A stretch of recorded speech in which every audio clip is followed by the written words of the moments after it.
Hey folks, Liver here once again. Welcome to November. Since we're in the month of November now. Welcome back to another Batman video. And today, of course, I've been on the TV shows phase 2 of my Batman marathon. I've been talking about the TV shows and I've been on Gotham.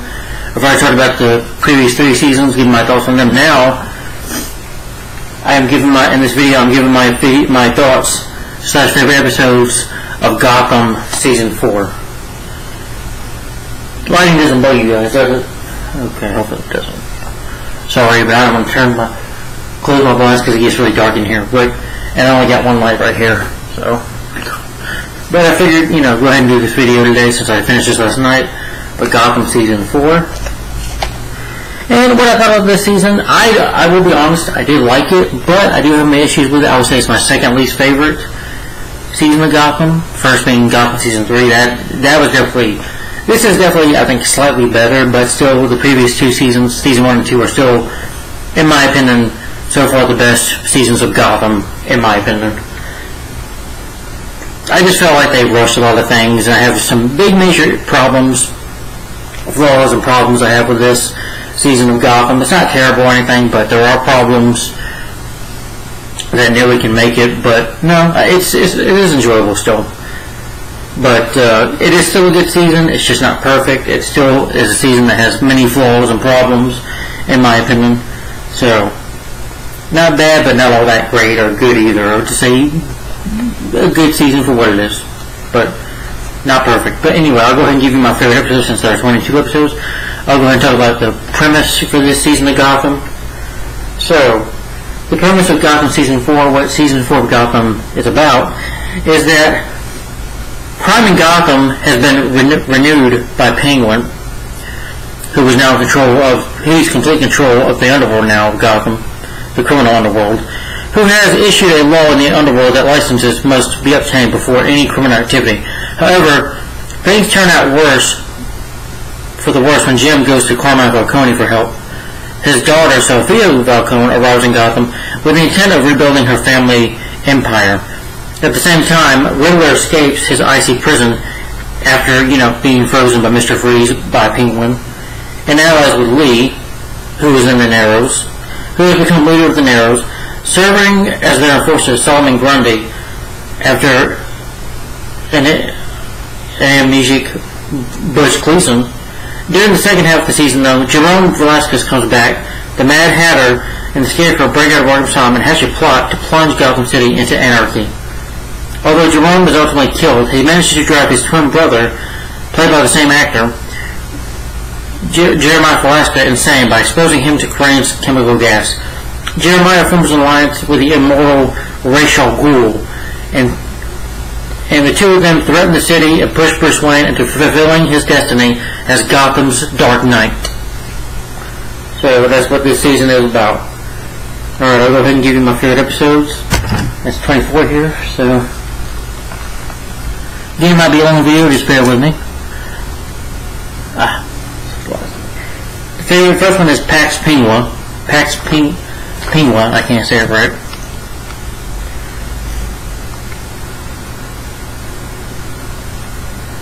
And this season starts off for Bruce, of course.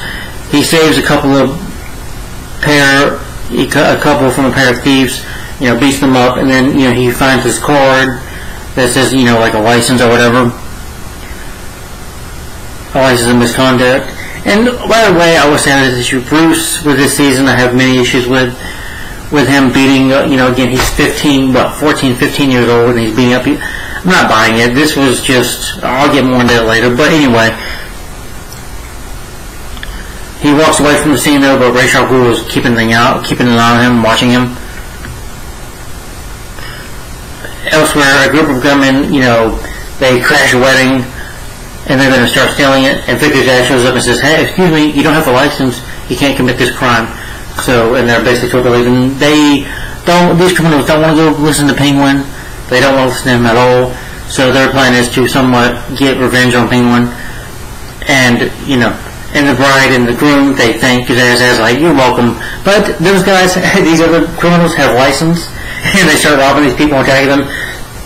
And Victor's added some hilarious in the season. It's good to see more of him, but I love it when Victor says, when these guys come into attack, Victor's like this, Victor's ass says this, best wedding ever,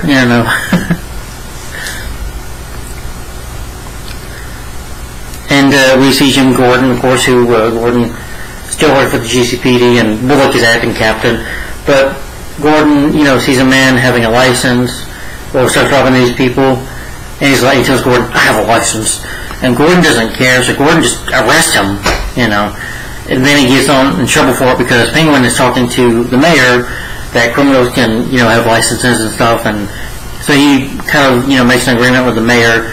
So the GCPD, if a criminal has a license to commit a crime, they can freely do that. Even though Cobblepot Penguin is doing it good, he's not really doing it for the good of the city as people think he is. He's actually just doing it to make profit out of it for himself.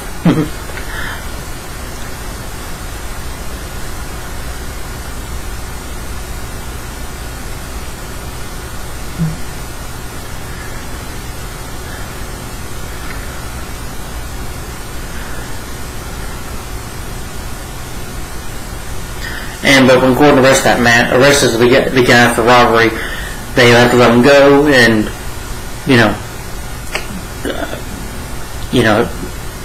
Bullock tells him that his hands are tied and he can't really do anything about it, so they have to let him go.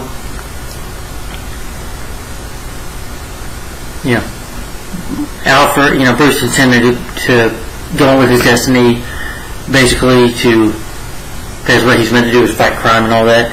So he tells Alfred that he's intending to stop, to go against Penguin.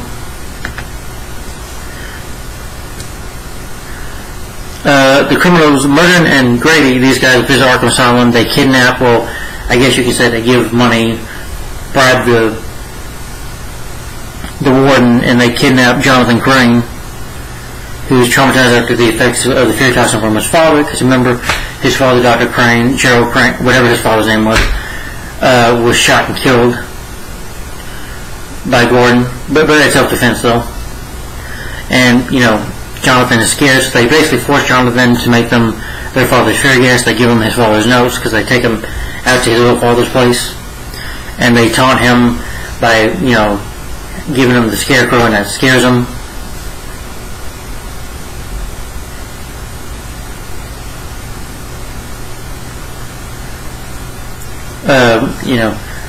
Even being so scared of the scarecrow that Jonathan draws a picture of it in his cell.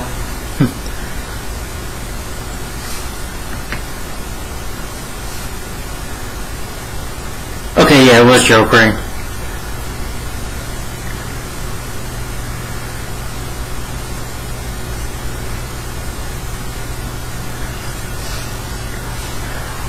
Eventually these guys do start using the gas and start putting fear in people. They rob a bank, and Gordon and Bullock investigate, since there's no license here. So without that, they go investigate. Gordon and Bullock go to these guys' apartments, but they get ambushed and attacked by them. And the leader, Merchant, explains that he wants to send Coldwater a message regarding the licenses. Then, Selena, after the end of season 3, when her and Bruce had a falling out or whatever, she basically is now working with Tabitha. Tabitha's training her to use the whip, and Selena goes out to these group of men in this alley. They try to taunt her and they mess with her, but she fights them. And Tabitha's teaching her ways to fight and all that. Kind of a mentor to her.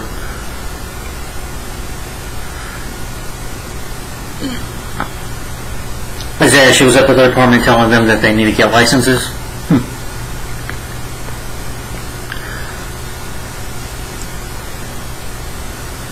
And, Oswald, of course, has a new club called the Iceberg Lounge.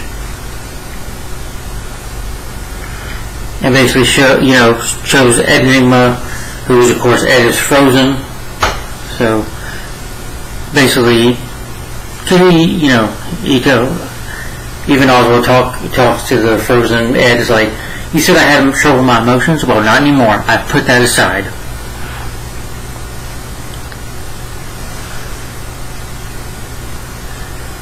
But then these men attack. They try to attack with the fear gas, but they get caught. And Oswald says he's going to kill them, whatever. And Bruce is like, no, you should turn the event up. Like, you're so young. No. But these men eventually attack because Ivy Pepper, who, of course, again, her name is not Ivy Pepper, it's named Pamela Elijah. But anyway, Ivy is feeling that she's getting mistreated after working on Penguin. That people treat her like she's an idiot. So she turns on Penguin by turning the lights off and having them attack him. They spray Penguin with the fear gas, and he sees the fear of, Ed Neiman saying, you miss me? And then, he goes on to Jim Gordon, and the papers read Penguin. A penguin or a chicken, or something like that. Bruce ends up finding Selena, and they have a talk, just saying hey to her.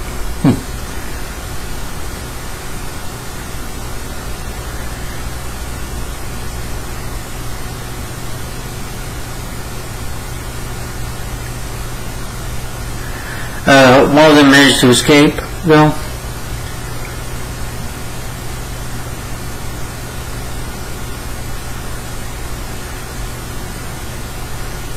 Bruce, of course, wearing, a mask and a ski mask and a hooded jacket, tries to sneak around tries to investigate these licenses.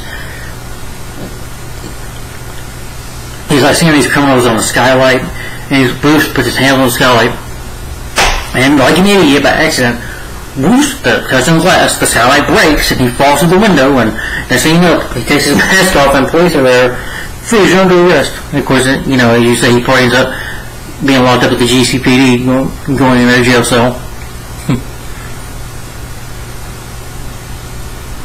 Grady ends up returning to Crane's house to get more talks from Jonathan, but however, Jonathan, who they put into the closet, he embraces it, so eventually he does become Scarecrow. You see him in this like Crane.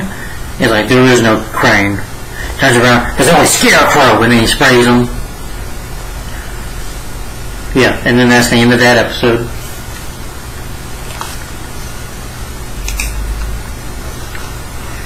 And then the third one is called The Fear Reaper.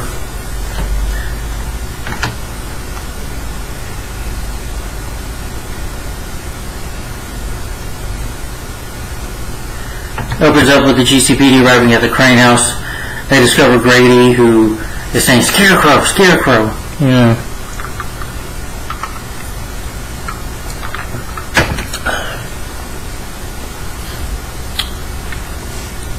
Yelling that the Scarecrow was coming.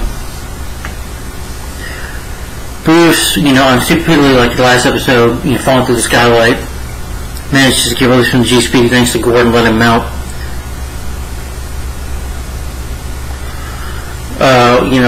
Lucius Fox suspects something about, what Bruce might be up to, and they said, well, we've been fishing or going on this mountain trip or whatever.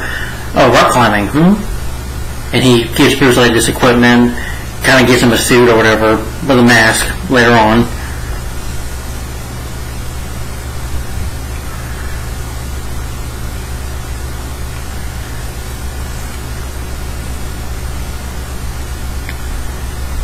Yeah.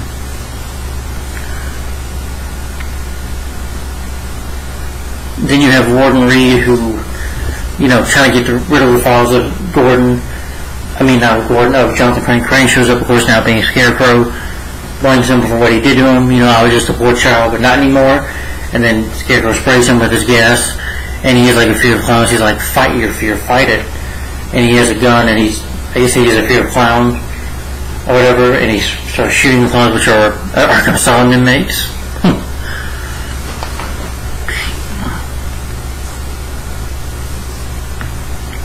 Then Scarecrow decides that he's going to make the inmates his army and attack a fear of Gotham.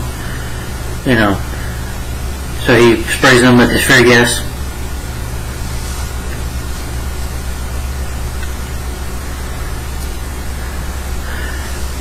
Oswald shows up to the GCP, and Big makes with the press and stuff, saying, Jim Gordon, you didn't catch Jonathan Crane. This man is dangerous and needs to be caught. And him and Gordon make a deal. They roughly shake hands, and he's like, you better hurry up on your deal to go after Jonathan.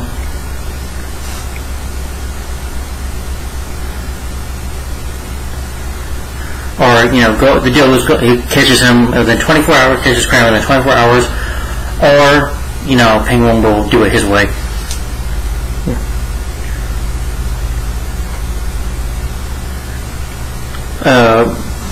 Selena and Tabitha, I guess, are on a job or whatever, and they get the car saying an opportunity awaits. I think it says that. Yeah. And they discover that it's Barbara. If you remember, she was electrocuted in a funny way and killed. But you find out that she was, of course, raised back from the dead by Ra's al Ghul.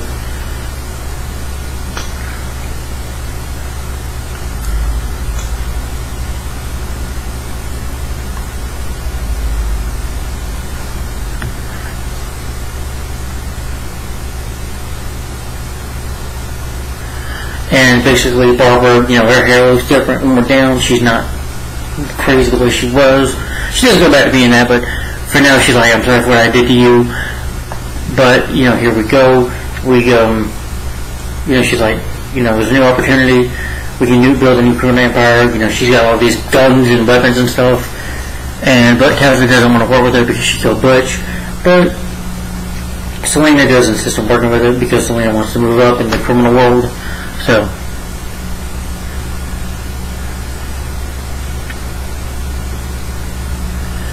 and she also, eventually Oswald comes over, talks to her about these weapons, and like when his ass girl's big gun is like this, I'm taking this. But he makes a deal with her.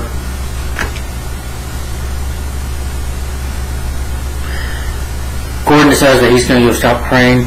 And the rest of the cops, he's like, will anybody come and help me? Bullock even refuses to help him. He's like, you are a disgrace to the badge.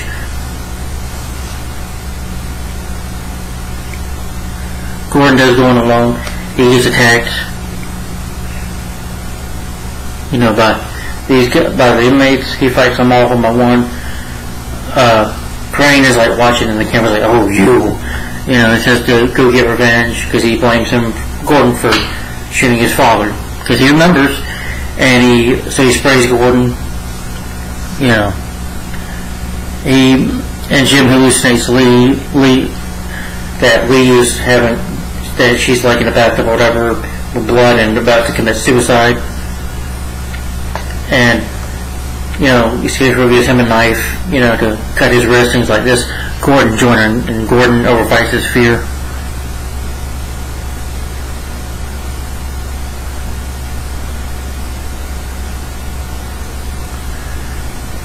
Jonathan just, blames him for the death, but he's like, your father was a psychopath. He was the same man. I killed him in self-defense. He's like, my father was a visionary, a man of passion, and all that.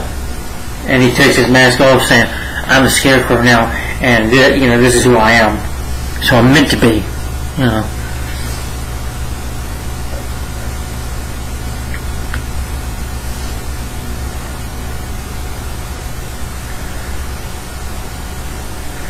Gordon defends himself with water, but it returns the inmates back to normal. So Gordon's able to, get the water out. He gets confronted by his leader, who's a big guy, but Gordon ends up...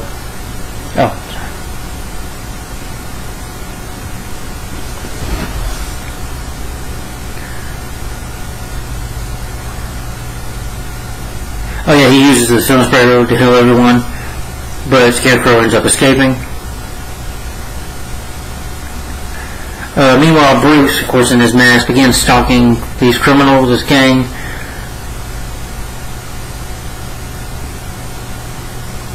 Bruce, like an idiot, gets caught, but he's able to knock them out. He gets caught by the leader, though. Oh, great, yeah, he's a real sure, sorry. Leader's about to kill a person, Alfred saves him.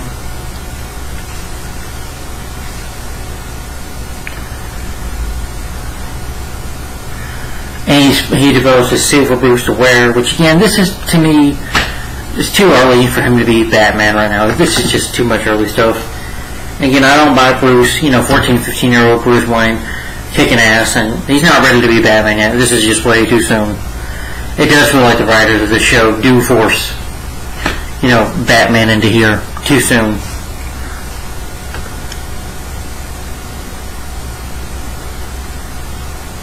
Kevin and Selena decided to team up with the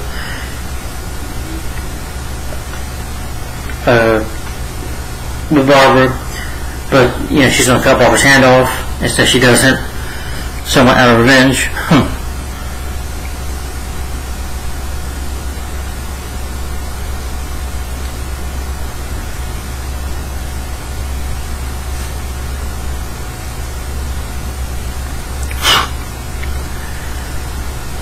Oswald eventually, gets on the gym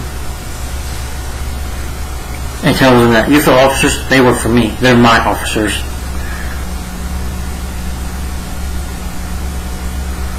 Ivy, is tired of being number one. She even tries to go to Tabitha and Selena to join them, but Tabitha's like, "Leave, go, get out of here."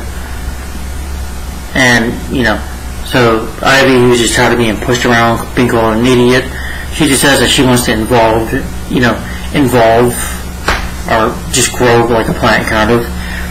So she hypnotizes the drugstore owner, with her potions, but she drinks so much of the potions, her face begins to mutate. Eventually she'll be like a plant, she ends up in a cocoon and grows. By another actress, of course.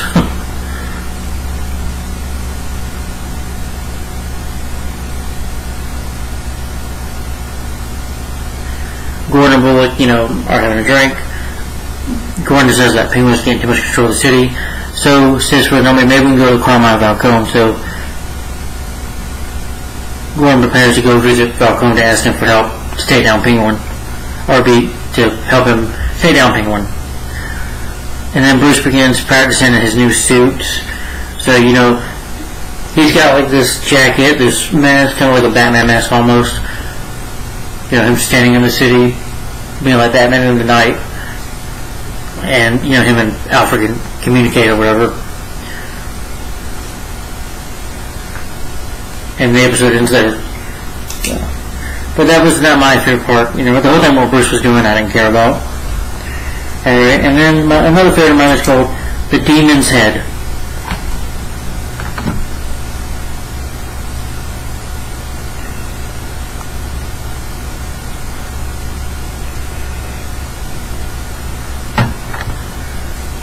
Bruce and Alfred end up taking this knife for inspection.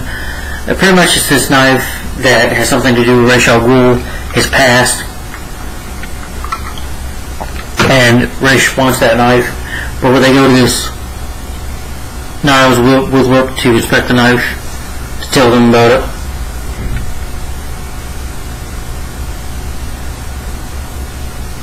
And his grandson, Alex.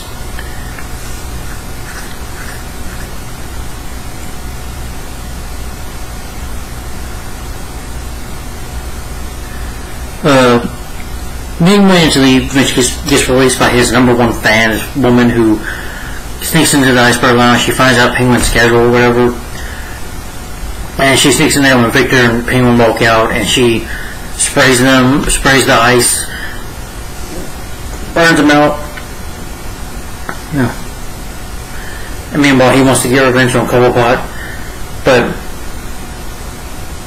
as he's in this bed, he can't really move. So she's hoping him to eat her, but she's trying to say, "I'll be your Riddler." She's like, really, like, she has pictures of the Riddler everywhere, obsessed with Ed. She tries to give him a riddle, and he gets the riddles wrong. He's like, "Face it, Ed, you can't do riddles anymore. Not everything in my body's messed up." He tries to give a revenge on by shooting him, and, Oswald just laughs at this and says, "Face it, you can't do riddles to save your ass anymore." And he's on Mr. Freeze again. He's like, "Wait, you know what? Since you're just not doing him anymore, you're just playing dumb Ed, I'll let you live." And so he lets Ed go.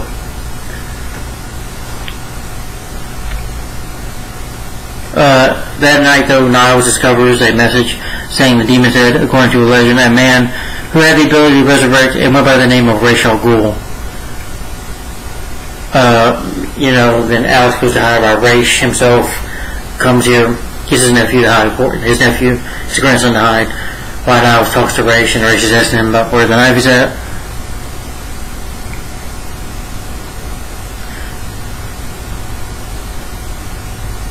He refuses him to give the location of the knife, so Ray snaps his neck and kills him.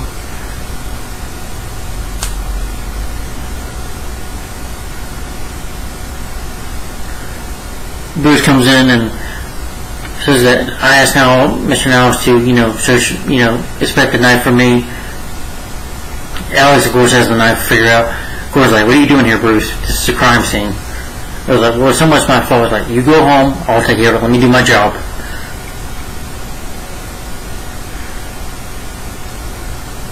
Rage goes to Barbara, talk to her about the knife. They fight a little bit, and then you see them make out, so I guess they're, lovers too as well. But then he tells her that, he'll get the knife because Barbara failed to get him the knife in the auction because it was bought by $2 million by Bruce Wayne. And he gets a man, a very strong man, and a man who is manipulated to out like a dog named Anubis to track the knife.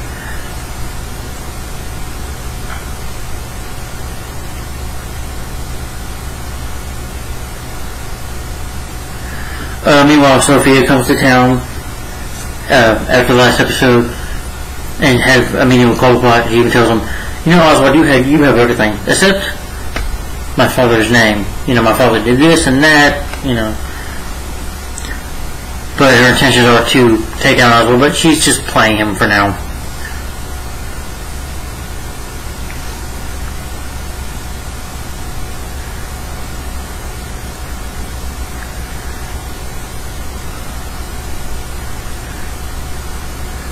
Gordon tries to interrogate Barbara about the knife, until Bruce, says it's a racial rule. But Barbara refuses to answer that.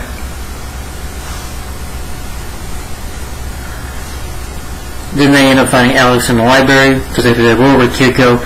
And then, they're attacked by Bruce's assassin and his man-like dog, Anubis. They're trying to run out of there.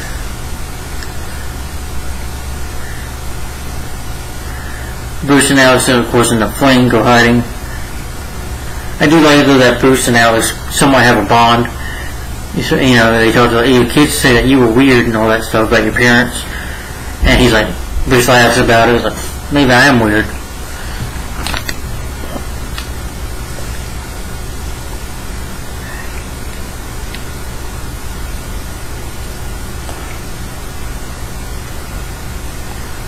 Brace, comes in with a suit on, with glasses on, pretending to be like a professor or whatever at college, looking for the knife. Gordon somewhat is not fooled by it, but Alfred comes in and punches him in the face, and Brace just, disappears.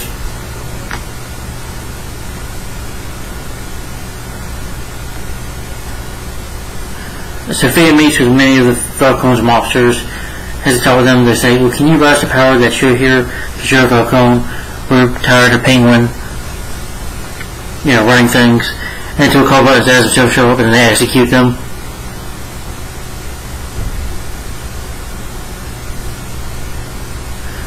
But, Sophia is like, why'd you do that? Well, I had to use you. And she realized that, I will just use it so they can kill the monsters so the competition can just be wiped out.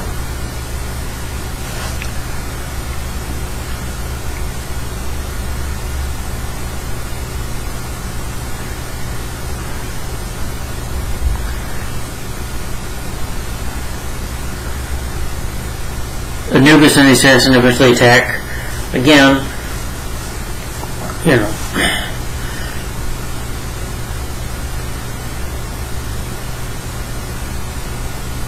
Gordon arrives eventually, kills Anubis by, like a dog, since he has him like go after bone, throwing it outside, him jumping outside and stabs the assassin and kills him. Ray eventually shows up, pulls Alex at knife point, telling him, give me a knife. He's like, Jim is like, Bruce, give him the knife. And he's like, no, I can't give him that knife. He's like, well then, Bruce, okay. Then Ray slashes Alex in the throat and kills him.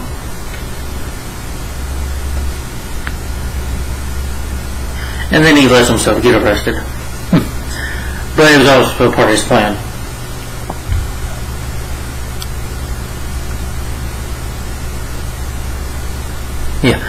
throughout the episode,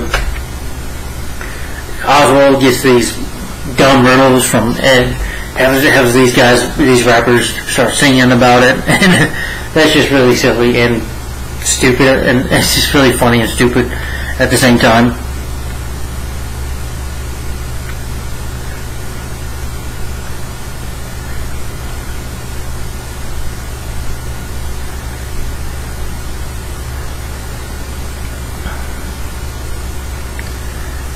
Sophia ends up meeting with Gordon, and Gordon does not want her there, does not want her involved in this.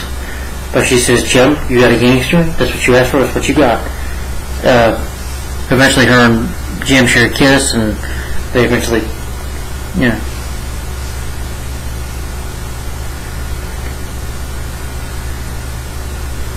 Raish is in prison, smiling about it as if it's part of his plan. You just see Raish at the end going to prison for the murder of Alex. And of course his grandfather.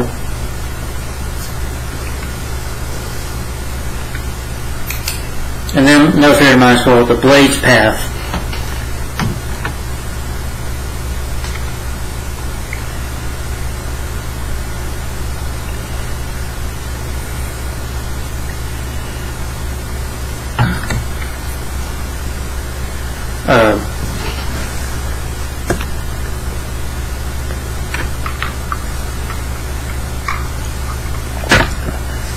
After being in a coma for like 6 months, Butch, after being shot in the head by Barbara, his body's taken out of the hospital, and his running with Sarah Skull.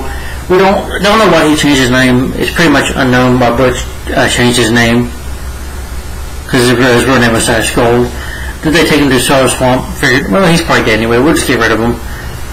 These hospital orderlies just grab him, and they dump his body in Slaughter Swamp.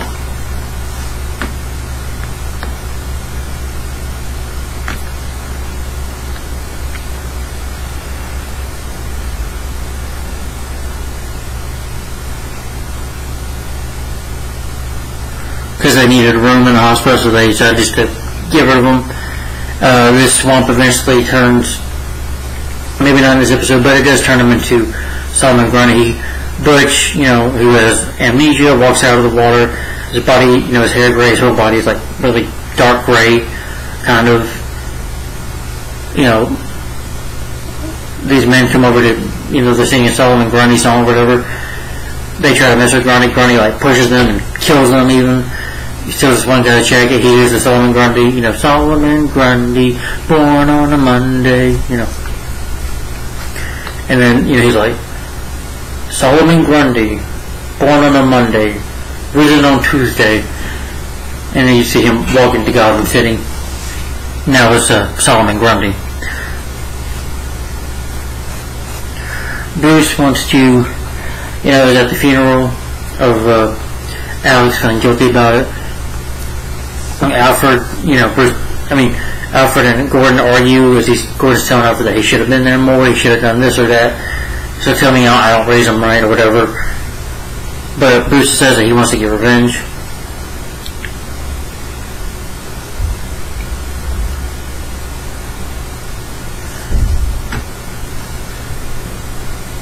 Gordon also tells him that Ray should be released because of diplomatic immunity. Barbara visits Raish in Blackgate, and I guess Raish is preparing to die, so he basically says goodbye to Barbara. He's like, Barbara, I'd like to give you a gift, touches hands with her, and it's this gift of her basically giving her, as you find out later, called Demon's Head. But he's giving it to her, it's like a light going into her hand, as they connect. He's like, goodbye, Barbara.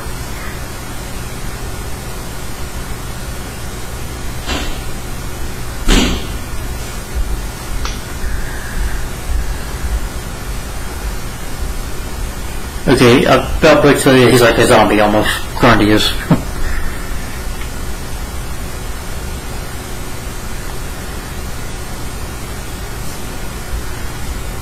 Dangman ends up running a pharmacy because he's in search for a cure for his condition in his brain. Because after being frozen like I said, he can't really, kind of becomes stupid, but his brain is, kind of melted after being frozen for those 5 months.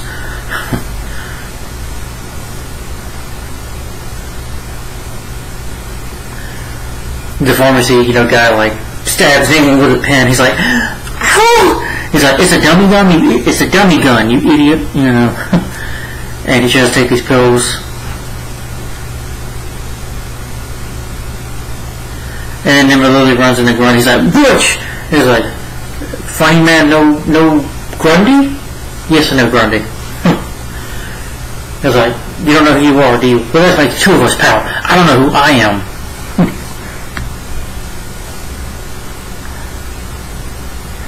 Bruce, by the way, arrives at Blackgate and manages to break in, which I can't really buy a 15-year-old kid breaking into,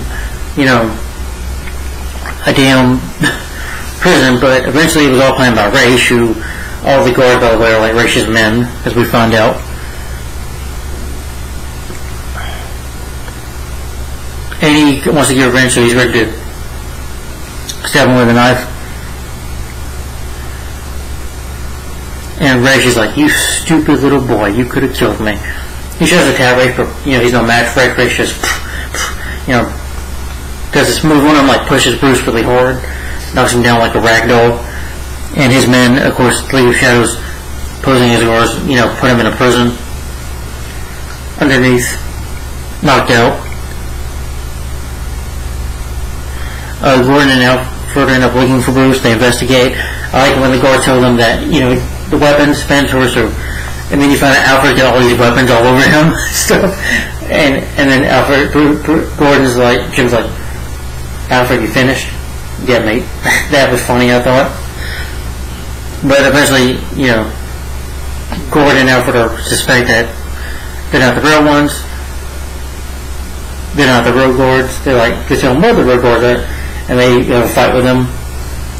Raish even tells Bruce that, a company known to them is by his men. He's telling him that, he's lived for this many, for Raish, has lived for 2,000 years, for over 2,000 years, and that he's basically, his real penance is that of a corpse, of a dying corpse, that he's ready to go, that he wants Bruce to be his heir, to kill him. That he's the only one that can have that knife and kill him, that he's meant to do it.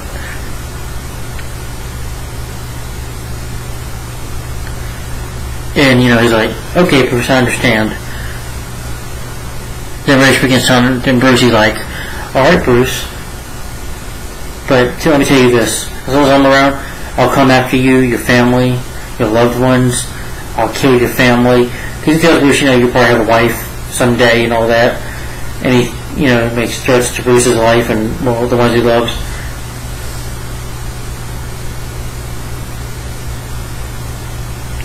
And making Bruce angry, Bruce just stabs and kills him. He's like, "Good job," and Bruce just becomes a corpse, decaying corpse. Gordon decides not to report Bruce for murdering Raish, even though he didn't see him do it. Bruce decides that he's going to be a vigilante because he didn't want to kill, and he crossed that line.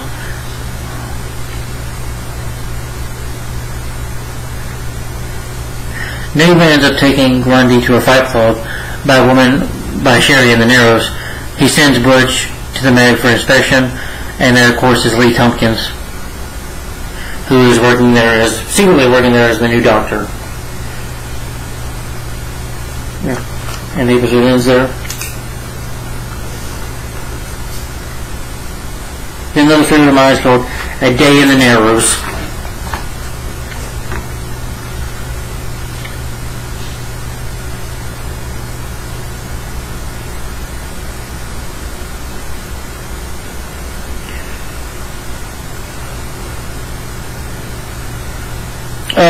Apparently, after the last episode, the one I'm going to talk about later, you have Professor Pig, who, wears the face of a pig. He's starting to kill dirty cops.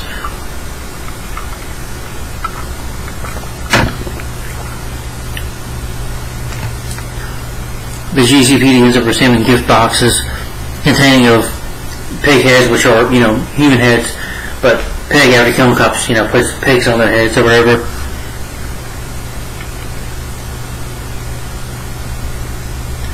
Well, a pig head that is meant for every police officer. What I don't get, though, they get jumpy and they start pointing with guns at the people visiting there. It's like, well, next time you got blood on it, I'm like, well, they didn't know. And they even put these guys in prison, delivery guys in prison. Like, they didn't do this. Well, I put them in prison for.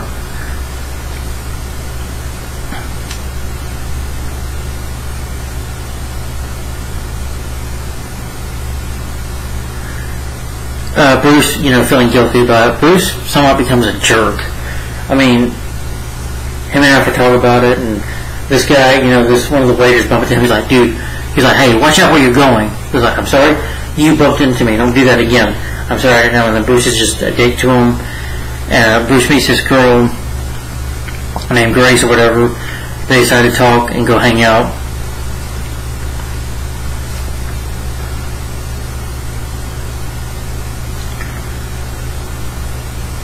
Gordon is visited by Cobblepot, who says to help,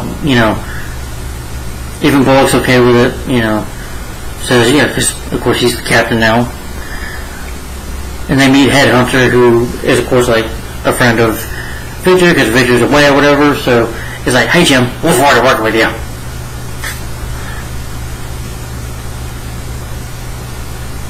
It's also affecting Cobblepot's business, so he wants to team up with the cops. He's like, they're killing my officers, so that's why I'm here to help.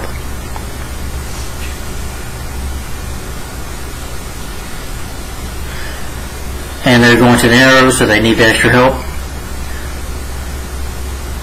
The GCPD and Cobblepot's henchmen, they all lead a raid in the Narrows.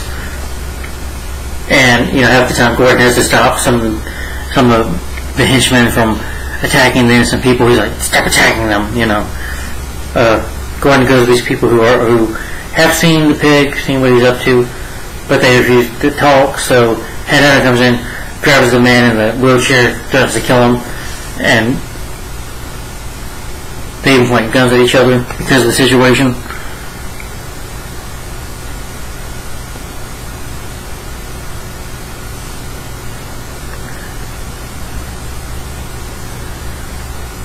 They find these two officers. One of the wounded officers tells Gordon about a clue, and Gordon's like, you're one of the good ones, Jim.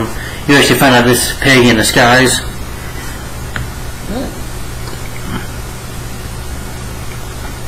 By the way, I didn't care the whole thing with Bruce was going with Grace.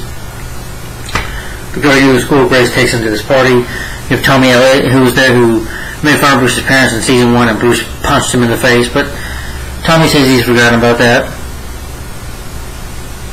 Bruce has this imagination, punches a guy named Brant, who, says, do you and your brother, bow each other or whatever, and Bruce has an imagination of beating him up, but they go to this club and they can't get in, so Bruce gets them out because he buys the place and becomes the owner, and he tells Brant, you're not hanging out, bye-bye, and you see Bruce getting drunk, and now he's going to go on the road being a jerk now, he's just drunk and partying now.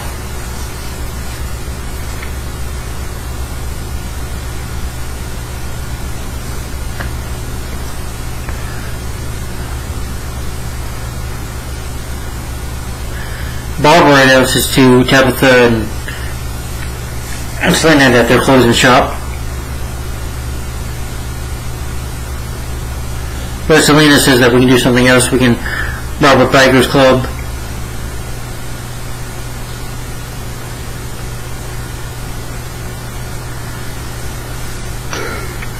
Selena's able to sneak around, sees, steals their cash or whatever, and, Tabitha comes save her, but they get caught. But thanks to Barbara showing up, she's like, I got a bag, some food here for you. He shops in and shoots them down. Okay, lady, we'll team up then. And they become the sirens later on.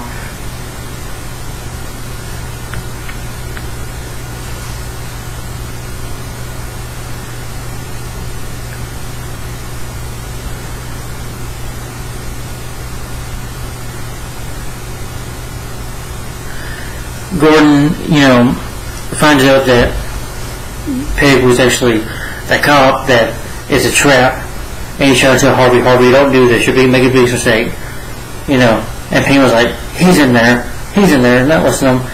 And Gordon says something to piss Bullock. Bullock says, Jim Gordon, you're off this case.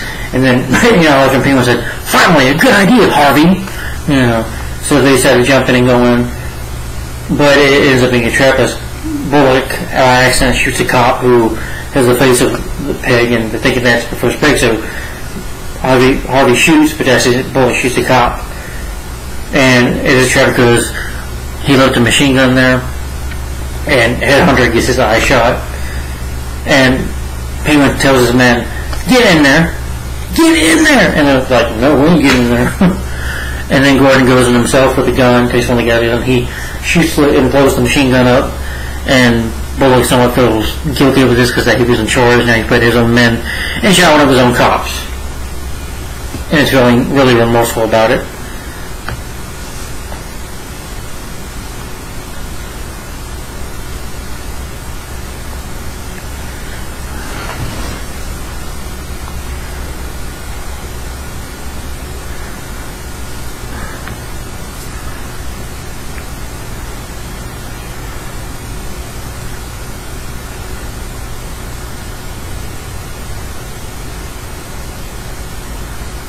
And, Gordon gets out as a hero. They have like to honor the badge for the cop who got shot. Bullock couldn't go there.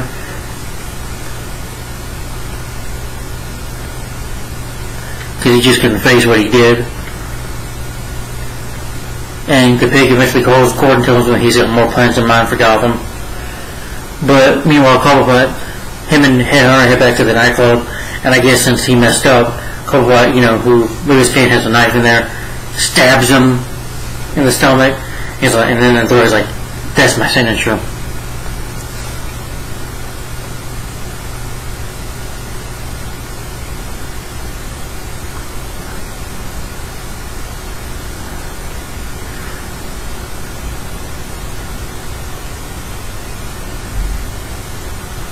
Gordon is a lot about the media as a hero.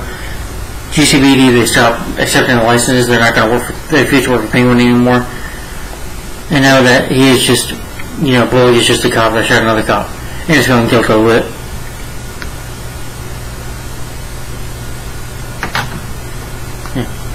Alright, that was a Day in the Narrows episode.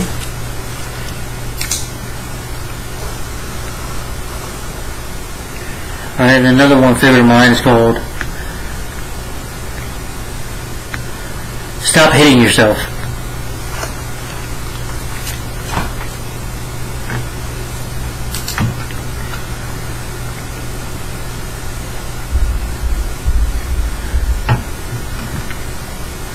In the fight for Nigma and Grundy, they make fun of, the episode's called Stop Hitting Yourself. They make fun of Cobblepot, he's got disguised as Penguin, making fun of him, and even Lee's like, you're making a fool of yourself.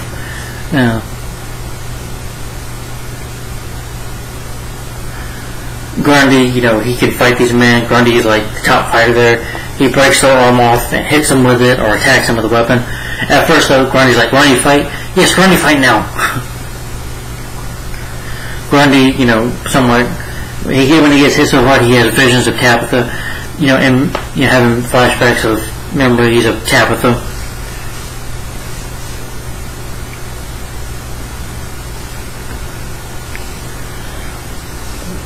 Gordon gets offered by the mayor to be captain of the GCPD, but he tells him he'll think about it. They still somewhat wants to trust Harvey.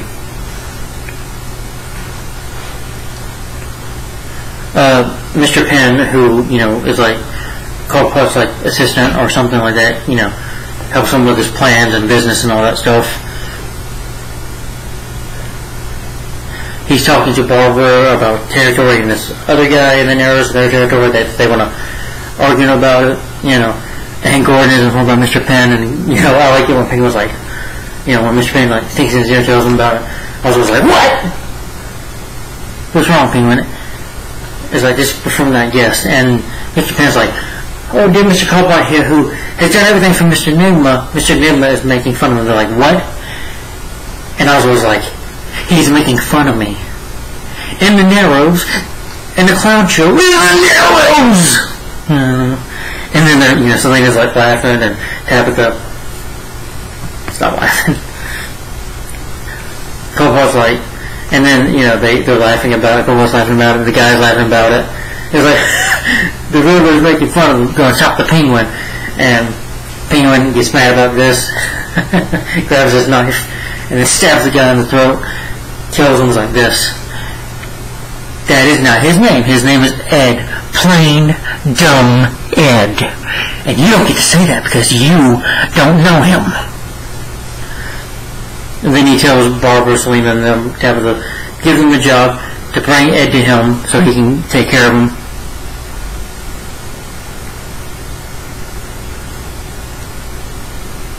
Do whatever he wants to, probably kill Ed for that.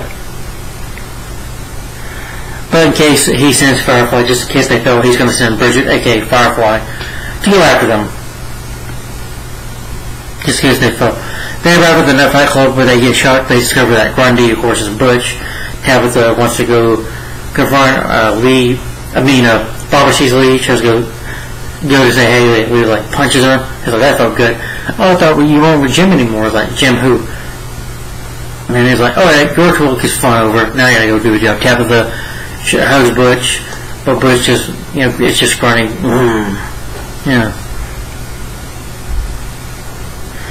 Selena ends up, of course, attacking Nemo.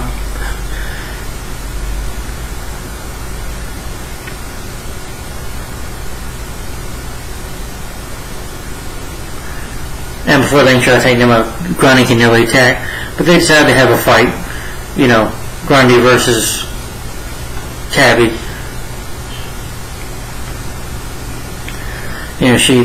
Tabitha puts up a good fight with Grundy. I forget how the fight ends, but somewhat, she hits him so hard that he's like, Tabby? And hits him again. He goes right behind Grundy when he hits him in the head.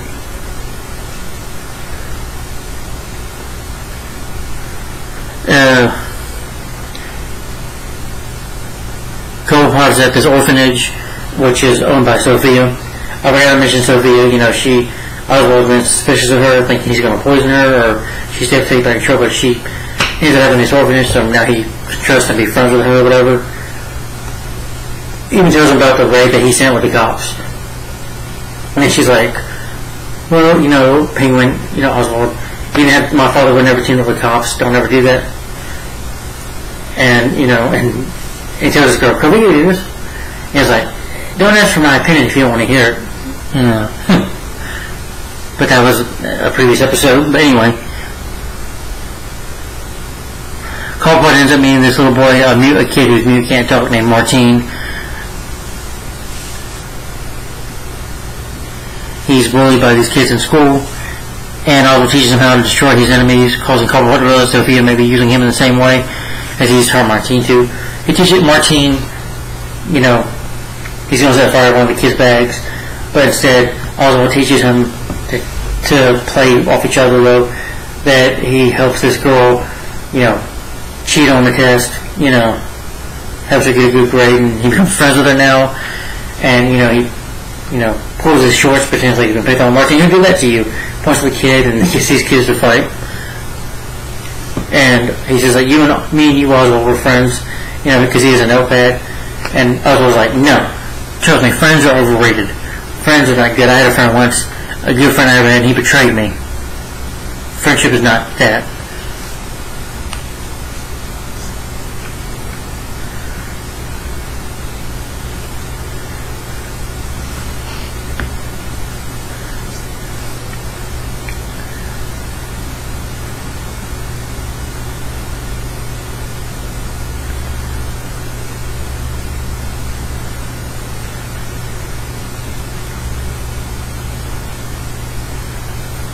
Firefly shows up and is going to take Nemo for herself. Lee comes by, shoots her at Firefly. The only thing, that stinks in here is you, or something like that. She says this real cheesy line. I thought it was a bit cheesy, but she shoots Firefly's, back of her can, the can of her fire, and Firefly just, gets shut off.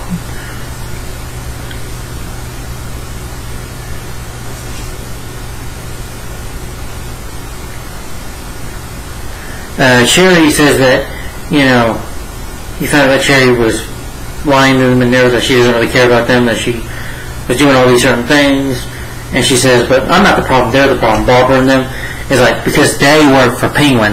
And Barbara just hovering gun, shoots Cherry in the head, kills her. I would like to announce that we are just done working for Penguin.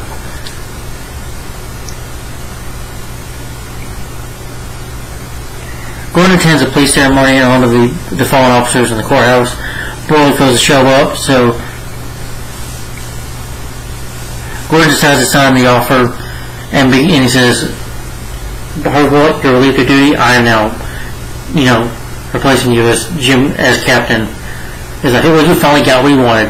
How'd you get one? I was like, well, Harvey, you just, in Gotham, nothing for free. Guess what? When that bill comes paid due, you have to do what you gotta do.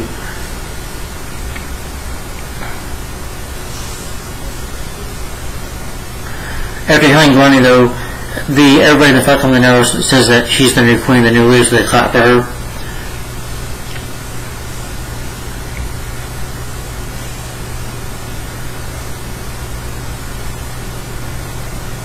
Gordon meets with Sophia, finding out she was the one that paid off the mayor to make him captain, that Harvey is weak, and then as captain now, he wants her to just leave town, like says that he's just done with her completely.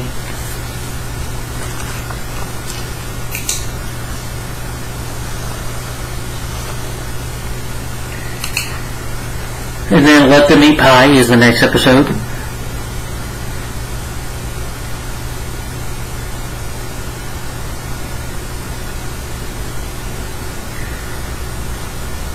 You see Professor Pig in disguise as a reverend, going to feed homeless people, takes them to a shelter to give them food. Takes these pictures of them, he takes pictures of all of them, and then eventually, after eating the food, it's poison, they all die. Then he begins kind of removing parts of the body, he makes them out of food.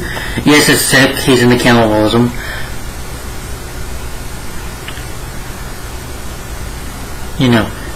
Boyd decides that he's going to be done being a cop now, that, he's just walking out of the precinct. Gordon's like, well, you're welcome back to this precinct anytime you want, Harvey. And he goes back to being a bartender. So Sophie ends up preparing for a fundraising event.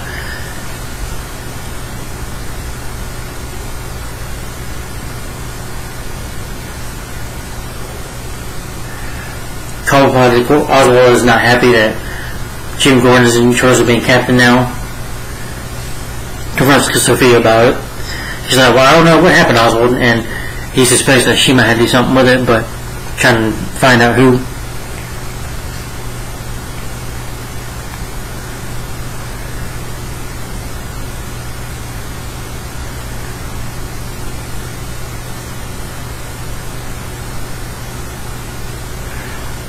Captain Gordon eventually gets a call from Professor Pig.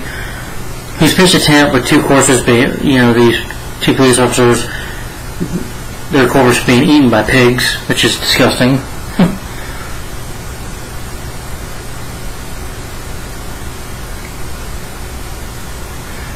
Bruce, the way his behavior has been, Bruce is like sleeping with girls or whatever.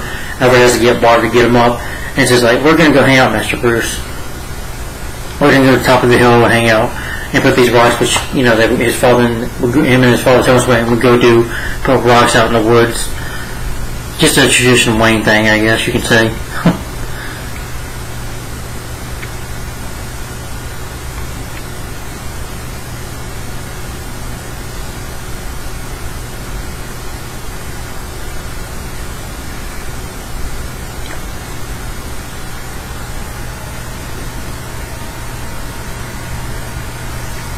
Gordon eventually investigates as they find out that the corpses have these papers in them. Gordon goes to Sylvia's, fundraiser, tries to tell this guy about where the pig's at, but this guy's not for real, so him and Gordon fight.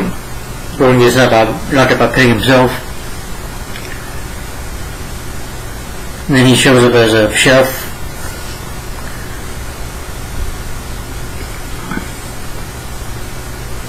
Meanwhile, Alfred tells Bruce the story of how he met his father, And Bruce is like, wait a minute, I lost this or whatever. And he's like, and then Bruce, being the asshole he's become, this little fucking jerk that he is, steals the car. Yeah, leaves Alfred out in the night, out to walk in the woods by himself, walking all the way miles back to Wayne Manor, just steals the car and has a party. And him and, Alfred makes everybody leave and talks to him. He's like, Alfred, you're my butler. You're not my father. Don't quit acting like my father. Who's trying to be my butler and clean this mess up. That's part of the episode I did not care about. But anyway, what I did care about in this episode, at this fundraiser, Peg serves Gotham's elite, including Sophie and Cobblepot. And then Peg reveals up like, oh, welcome. These are people pies. And then he has Martine, threatening to kill Martine. And this man says right in front of Oswald, who's sitting next to Oswald, says, well, this kid's not important. Why risk our lives for some kid? And then, Sophia, who tries to question Peg's actions, gets stabbed with a knife in the hand by Peg. Oswald picks his knife up with that man standing there by Martine, grabs the knife out of her hand, and stabs and kills that man in the head. And he's like, okay, we'll eat it. So Oswald grabs a big chunk of the person's meat, the person he's eating. He's like, everybody eat, I will kill all of you! Makes them all eat.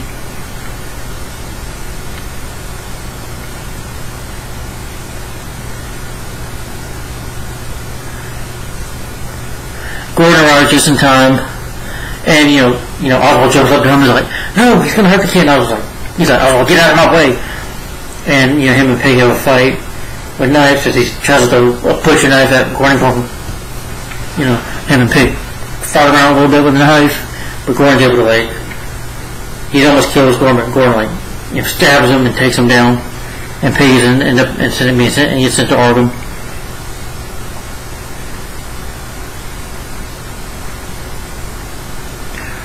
Gobblepot decides that he's going to abandon the licenses, but tells Sophia that Gordon can't continue being captain.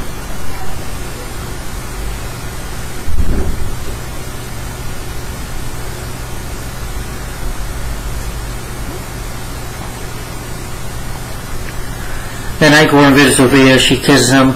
Martine eventually shows some wrench to Gobblepot. Tearful, Oswald says that she is betraying him and says that she'll pay for it.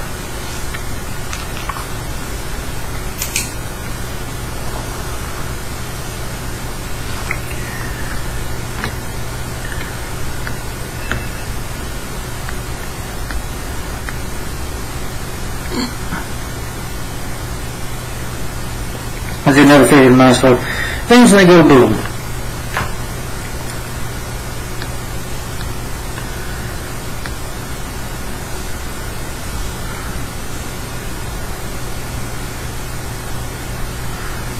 And the playroom Albert saw him. Professor Pig plays Alpha Maria, but one of the guards doesn't like that. He's like, I hate that song. I killed this person by playing that song or whatever. He tries to attack him, but Pig has this face that's got a metal kind of face. So you knew this. Because this guy, man attacks him, so he grabs the record and stabs him in the throat with the record, and Pig kills him while he listens to Tell Maria.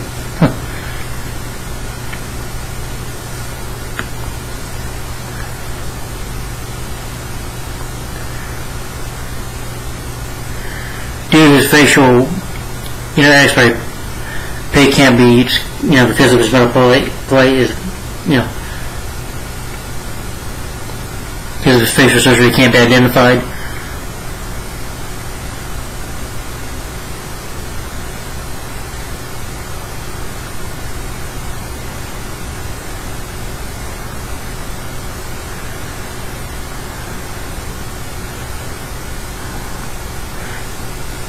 Gordon,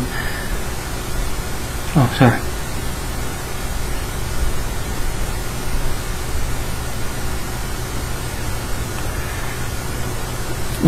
Eventually Sophia comes to visit Gordon, wanting to continue her relationship with him, but Gordon refuses. I think this is the time where Penguin ends up finding out what she's up to, and if she's been playing him the whole time. He's like, good Oswald, you knew I was playing you. But she's still somewhat messing with him.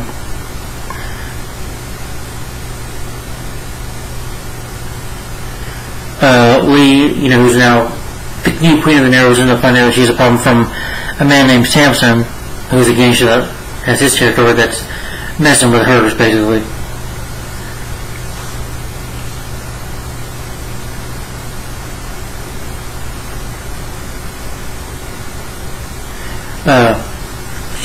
She's got this order called the dentist, who's about to ready to make a visitor that I'm a Cabal Cone and I have the ability that I will kill your family or whatever. So, and so it tells him I know where your family lives at.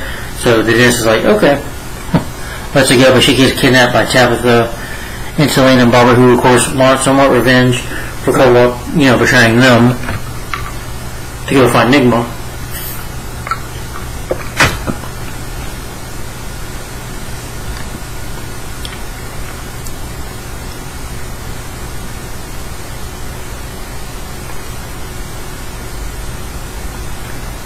Copeland's dressed in Martino, his clothes, like saying, I'll treat him like his son. But then he tells Oswald that he lied to him, in his notepad, saying he lied. That Sophia told him to do it.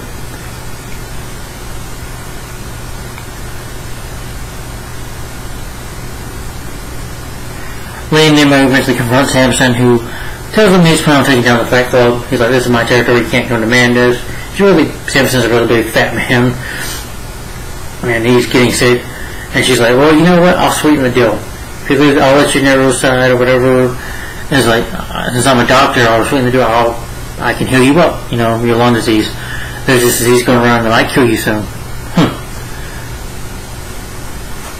She even gets the upper hand on Samson because Samson has his people attack her place, her clinic. So with him being sick, she's like, oh, I'll put poison in your food then. This is the end, though. Anybody shoots me? Good. He's like, okay, you have a deal, Doc.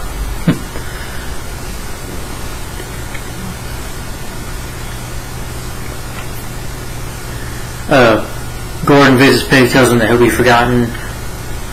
Gordon taunts him, but then Pig, he was like, has this southern accent, which I thought was so funny and weird.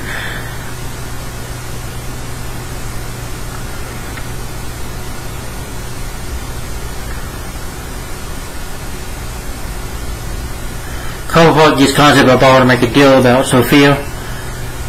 And Sophia tries to talk to the lady, tells them Barbara and Selena that they can work together to take down Penguin. And take his underworld from him. Cobblepot instead sends his ass to blow them up with a bazooka.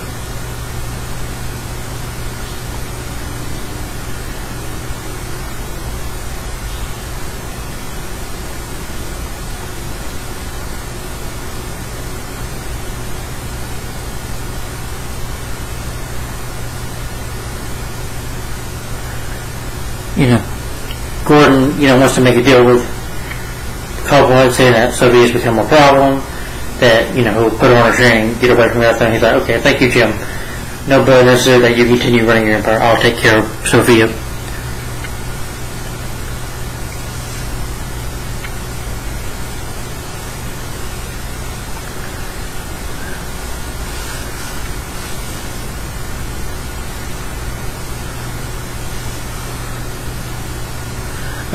You have a new cop in here named Harper, who is working with Gordon, our new detective, and she takes, Sophia in handcuffs to the train.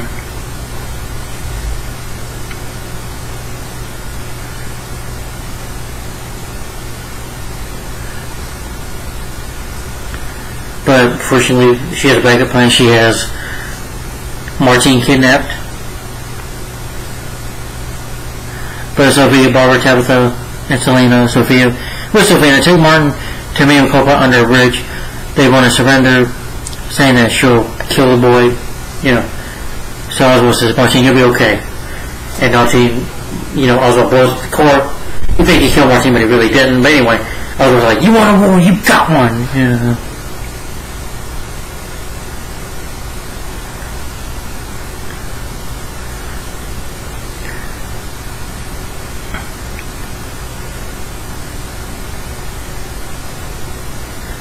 Nemo begins eventually having, hallucinations of his dual personality, the Riddler, telling him, I'm back.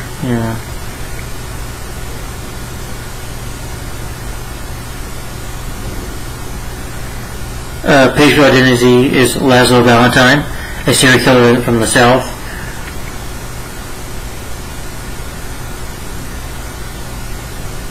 And then you found at the end that, Laszlo, Professor Page, escaped Gotham.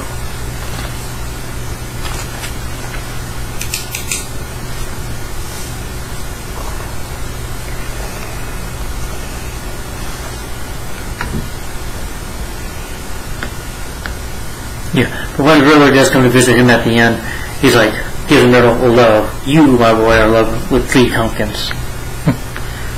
And then the favorite of mine is called, sorry, I just wanted to kind of mention that, Queen Takes Night.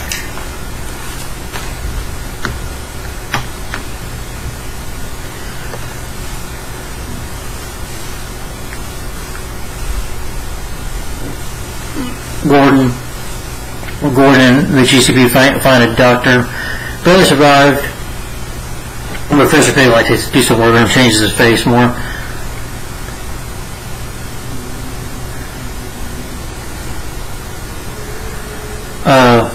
But Oswald eventually, after all this, contacts Carmine Falcone himself.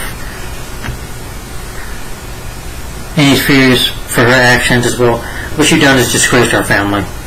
He did come and visit Carmine Falcone, tells him that he found out that Falcone's dying, that he got maybe cancer or something like that.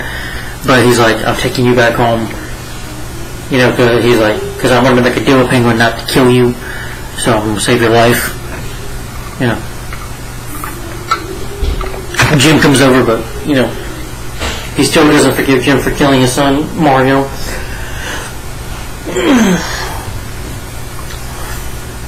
And she's like, you both disappoint me. You didn't trust me to do what I needed to do. She's like, can I leave some flowers? And then all of a sudden, a car comes by, Sophia gets shot, and Carmine Falcone gets shot, and Falcone ends up dead. Yeah.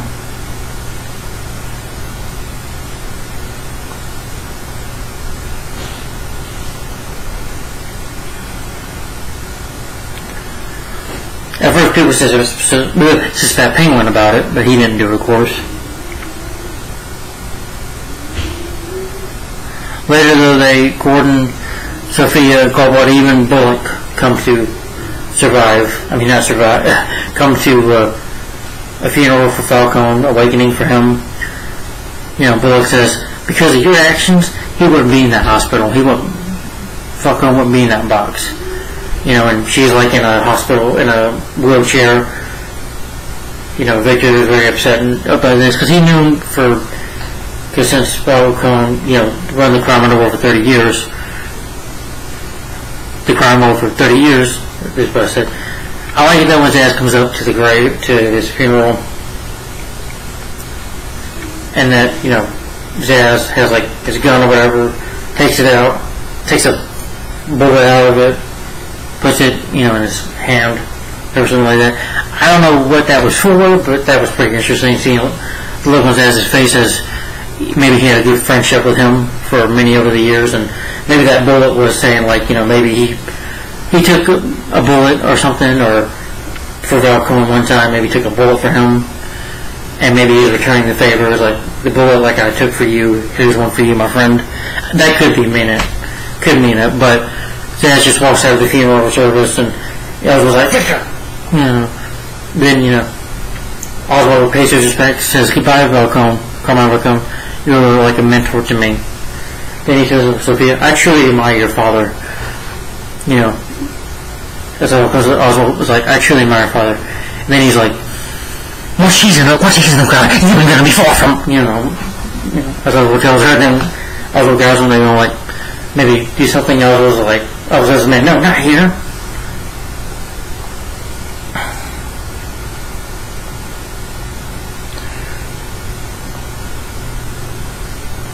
That they want to arrest Cobalt, but he has no evidence against Oswald for it. So Sophia decides to testify that Cobalt killed Martine. They even go confront Cobalt about it, telling him that he killed his kid. And even Zaz portrays him as saying, you blew that kid up sky high. He's like, what? You traitor! Victor Zaz is a traitor. And Gordon's like, Zaz? And he's like, not now, Jim. Not now. And Coburn ends up going to Arkham Asylum. And afterwards, that Sophia, his Oswald's, empire crumbles down, and Sophia gives the last lines to Barbara, Tabitha, and Selena.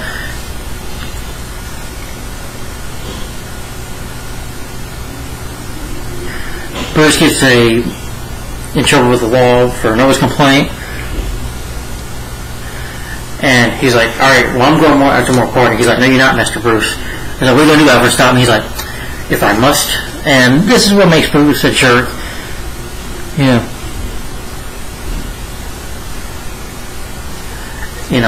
He's like, Master Bruce, don't make me do this. And then Bruce tries to attack him. Of course, nipping no match, of course, so he can't be Batman, because Bruce can't be wearing a suit.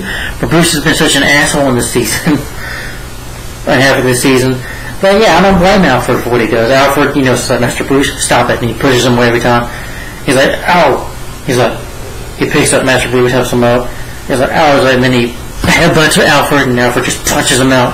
And then he's like, Master Bruce, I'm sorry. Even though my Alfred, the fucking brat deserved it. Bruce deserved that punch in the face from Alfred. I'm surprised Alfred didn't give him more of a beating. He deserved a good ass whooping, in my opinion.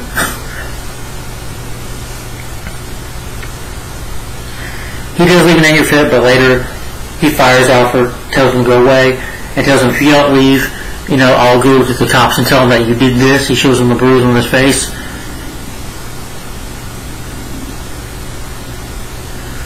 Yeah. But later on after that, Gordon is contacted by Sophia. She tells him about her plans for the underworld crime and that he's confronted by her and Laszlo, Professor Pig, and she tells him that she's actually the one that sent Pig here.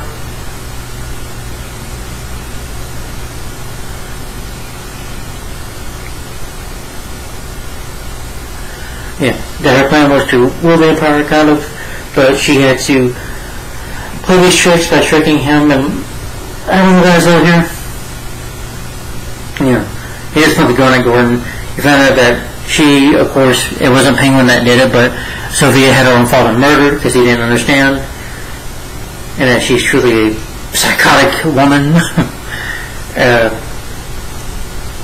Gordon tells Laszlo to put him back in Blackgate, attacks him even, so Sophia shoots him down, but you find out that Pig himself, she had to make it look convincing to avoid suspicion, so Laszlo, who has a rifle, a sniper, shoots her, but she shoots Laszlo and stuff, and frames him for the murder, and says, Gordon, you are now going to be in charge of the GCPD while I'm around the world. She frames him for it with his gun, and now she has control over Gordon. Gordon calls in saying that he shot the Pig. But you find out that actually she had something against Gordon, that she indeed wanted revenge against Gordon for killing Mario. So this was kind of relevant about her revenge.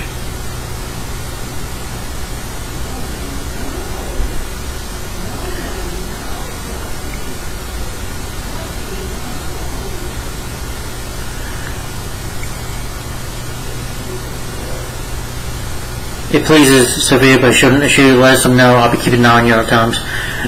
She made Gordon had a choice, either call the GCPD and tell him you'll be held as a hero, something like that.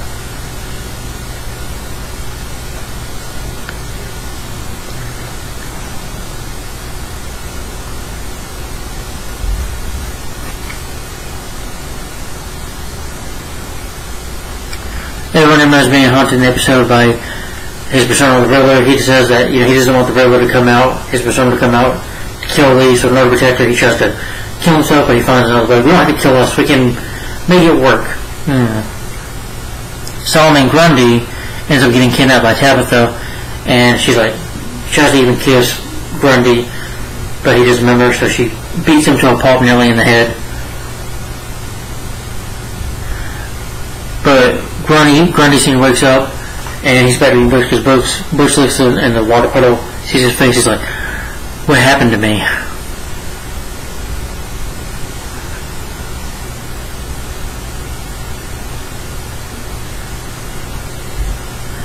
Bullock has quit his job permanently, leaving his badge in the captain's office. Co-partners are yelling at his cell, saying, "I will kill Jim Gordon, Sophia Falcone, and Victor's ass. All of them will die." And he's like, "Whoa, buddy, I'm going to help you." And he's like, "Give me a nice big smile." And then he sees that it's Jerome Velasca. He's like, "What's the matter, buddy? Have a smile?" And it's good to see Jerome again. We'll see him a little later on in the episode as well.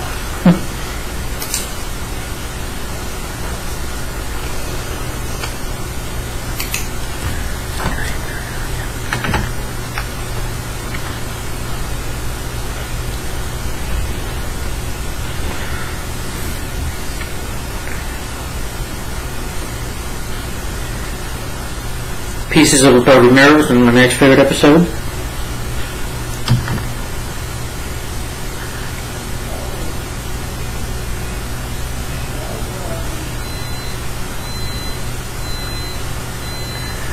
Gordon tries to visit brother, tries to look for Harvey. These group of drug addicts end up going to an abandoned lab to look for drugs. However, they end up finding Ivy Pepper, who's now played by Peyton List, getting herself out of a cocoon, she's in a cocoon, gets her out. So like, "Whoa, girl, you're beautiful." Tries to mess with Ivy, but Ivy touches him and poisons him. She's like, "Oh, that's no." And then the other two just run off and leave.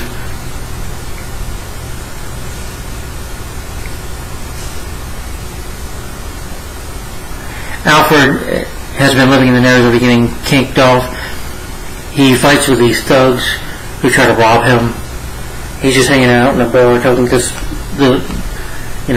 restaurant, small town restaurant, talking to this lady, and these guys try to rob him. He fights him until Gordon comes up with a gun and tells him to go away.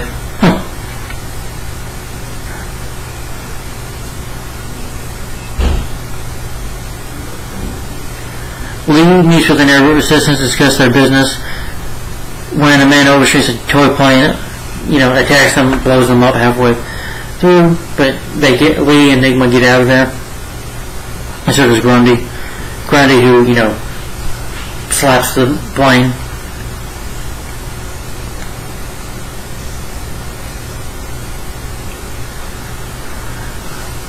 Alfred and Gordon end up helping everyone out of the building.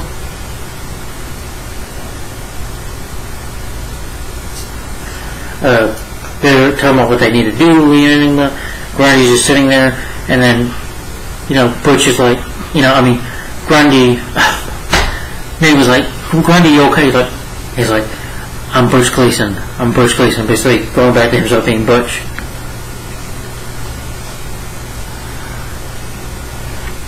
Alfred ends up winning respect for these thugs who thank him for what he did in this local dino. Gordon Fox interrogate Cosmo Craig, his dad Griffin. They go to his son, but it says that his dad creates these weapons. All of a sudden, they get attacked by like a nutcracker's toy who has a machine gun, trying to shoot at them and attack them. A toy with a bomb on it. This episode kind of reminded me a little bit of Beware Grey Ghost a little bit, just with the toys and stuff. An episode from Batman the Animated Series, Volume 1.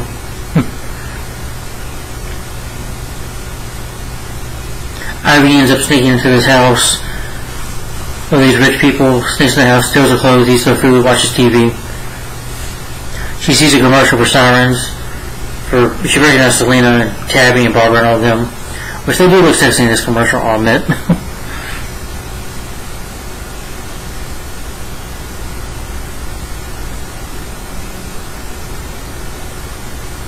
She goes to Ivy still has her seduction, so she gets these men to fight. And Tabitha then tell her to ask her to leave, order her to leave. She's like, "Well, you were always just rude." And Tabitha's like, kind of like, "What?"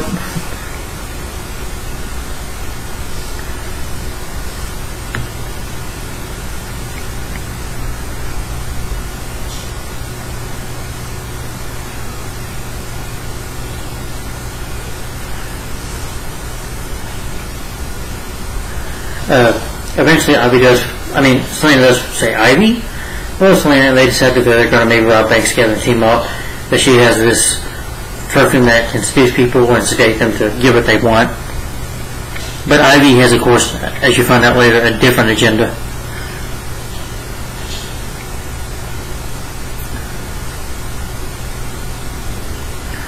Gordon is called to investigate a murder. A waitress called Tiffany.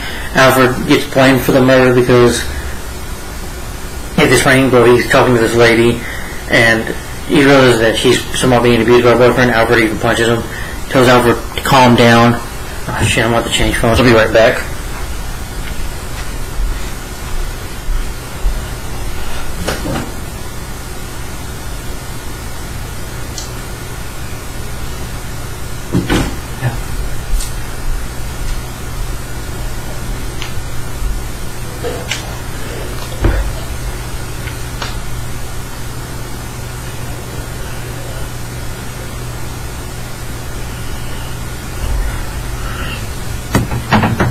But Alfred ends up fighting, ends up sneaking in this bar before he ends up going to jail. Because he didn't murder this girl, it was her boyfriend. Eventually, Alfred goes to confront the guy. He's got these other guys as well, and they almost beat down Alfred until bartender Harvey Bullock shows up, and they fight him off. And they call the GCPD and have him arrested.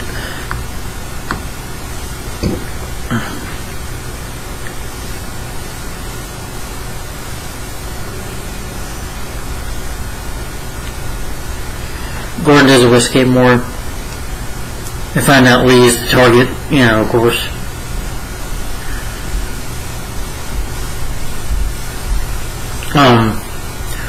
He even tells the bullet saying that you can go back and be a cop. He's like, well, the Gordon you're with, that he refuses to be a cop again. David Mugg is confronted by Crank, who he sees later when he says that you're the one that hired him, but his alter ego, the Riddler, hired him to kill Lee. And, he sees like a mirror of Riddler saying, I'm back.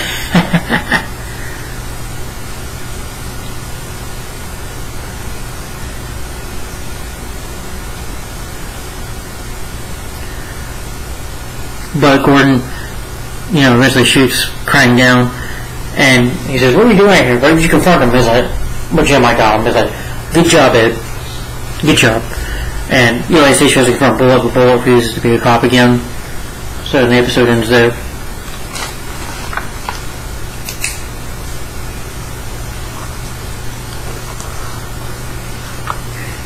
Alright. Another favorite of mine is called A Beautiful Darkness.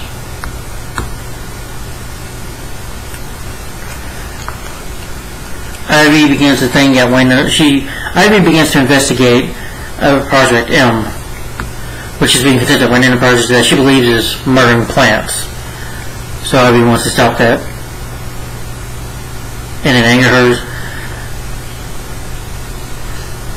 She hurts Selena. She uses her seduction on them. She tells Selena, just go rob them while you're sedated for a while. Then she tells the man named Roland something, tells him, you kill plants, and then she does a scratch on you, which she even tests on Ivy. I mean, not Ivy, but Selena herself. And what she can do, she tests his old man and kills him, and the man his body turns into a plant, which Ivy's using to murder.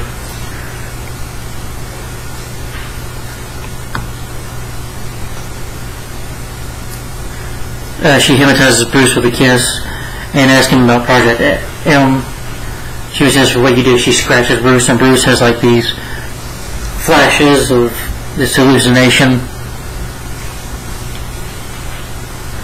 And throughout the episode, he's having these hallucinations of seeing, in his house, these plants. He's like, Ivy, Ivy! And sees Rachel grow Rachel, and the Rachel cuts off his face, which is pretty disgusting. And says, and he sees that the error of his ways, that he's been too much of a party boy, that this is not who he is. And he sees Jim with a mustache, and Jim telling him, he's like, you're supposed to be out there, not here, partying all the time, Bruce.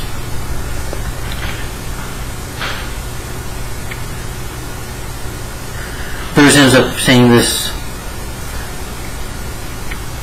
mysterious figure who reveals to be Bruce. And Bruce goes sees the night, kind of sees his future of being Batman, or as you can assume Batman telling him this, his future self telling him, this is where I was born, at the death of his parents. And then you see the flying bats, and CGI, but I do like that scene.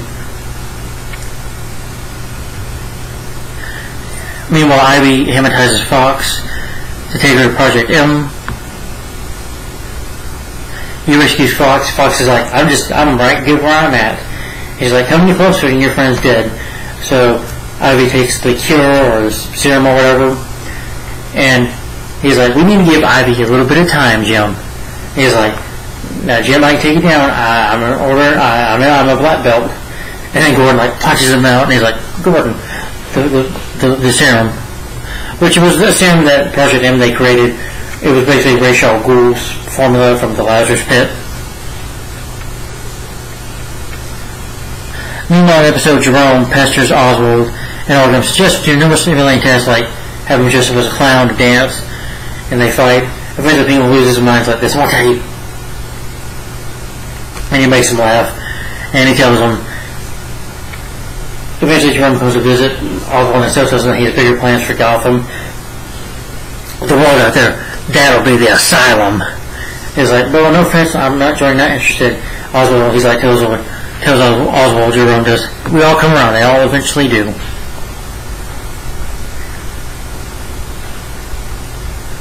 Yeah. But overall, good episode in my opinion. Then another favorite of mine is called Reunion.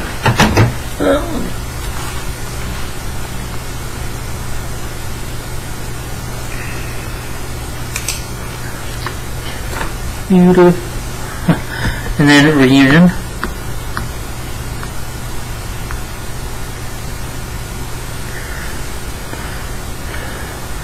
Bruce burns out his vigilante mask, then he goes to meet Alfred to apologize, saying that I need you back, that he's changed. And he's like, after what you did, no. You have to do more, you have to convince me a lot more, Bruce. And then Alfred's just like, which I don't blame Alfred, to be honest. Who can blame him? Yeah, Bruce totally was wrong what he did to him. Ivy robs at a bar where she uses her plants because she kills the bad bystander with plants, but hoping to kill Harvey. The cops, GCP finds Harvey laying on his bed. I'm gonna go find who did this, and of course puts his pants on first, which I thought was funny. Lee meets with Sophia, who wants to a part of control the Narrows, and showing her like kind of like a sister-in-law.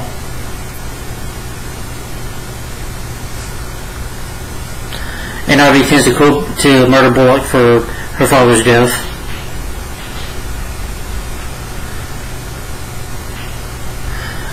Ivy makes a TV show, commercial message saying that what she's going to do to Gotham, what they're doing to the plants, and that the plants are going to take it back.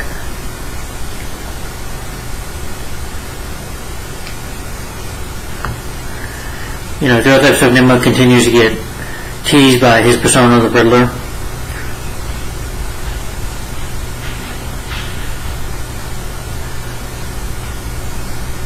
Going over to find Ivy, say, come on Harvey, let's get her. Like, Harvey, she's beautiful, isn't she? And you find out that she's got control over Bullock, because Bullock tries to find her himself, but she gets control, and Bullock lets all his out, and you're like, Jim, you took my job away from me, you did this and that, and he starts shooting at Jim, and Jim knocks him out. He's like, Harvey. I was like, I'm sorry, Jim. Bruce ends up attending a charity foundation that runs in Alfred, showing who he really is, even makes a good speech about, that he's like a friend, a father to him almost. Ivy interrupts the events and uses her plants to kill many people at the event. A couple of them has her own men under her control. Bruce dons a force suit, which again I don't buy. Oh, like an idiot. Pow, he gets shot from Gordon, but it's bulletproof. I'm like, but thank God Gordon didn't shoot him in the face. He's like, this is you, Master Bruce. And I'm like, again, I'm not really intimidated or threatened. Bruce even tries to come up with a voice to be scary. I'm not buying a 15-year-old being scary. I'm sorry. Oh, but he survives because even though Gordon shoots him, yeah, but like I said, what if he got shot in the face?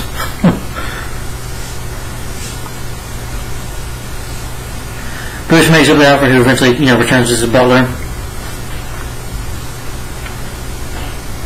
Ivy gets, confronted by Selena. Selena says she's gonna stop her, so she destroys that serum.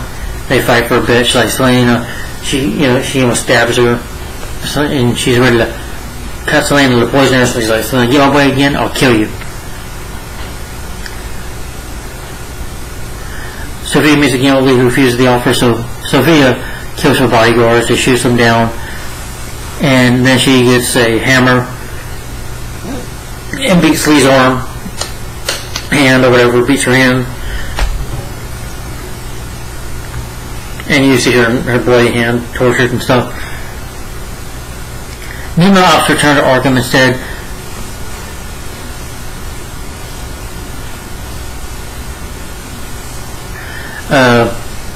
Nemo does a visit earlier just to gloat, but when he finds out the Riddler says that he needs the Riddler, so he leaves a message for Ed, and Ed says that he's insane, that he needs to be in prison. And so seeing this message, he's like, the man seems to be more safe before. Don't say it, the Riddler. And Ed goes, and then he becomes the Riddler again. The persona just become one again.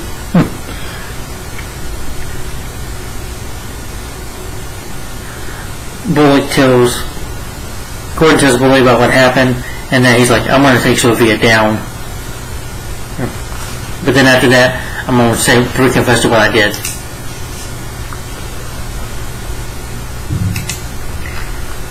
Alright, another favorite episode of mine. The Sinking Ship of the Grand Applause.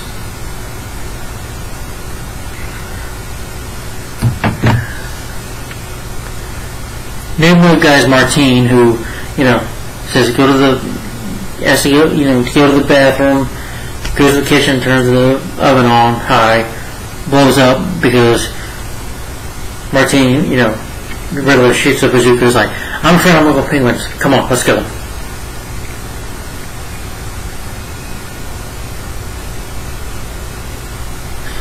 Bruce talks to Selena, rekindle their relationship, and they end up fixing a problem. She has to fix that. She feels guilty about Ronald Daggett's death, what Ivy did, so she wants to pay it back.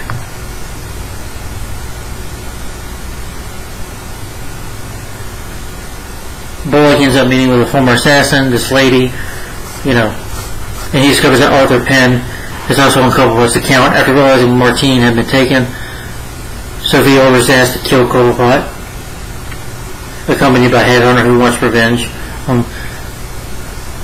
after Penguin stabbed him.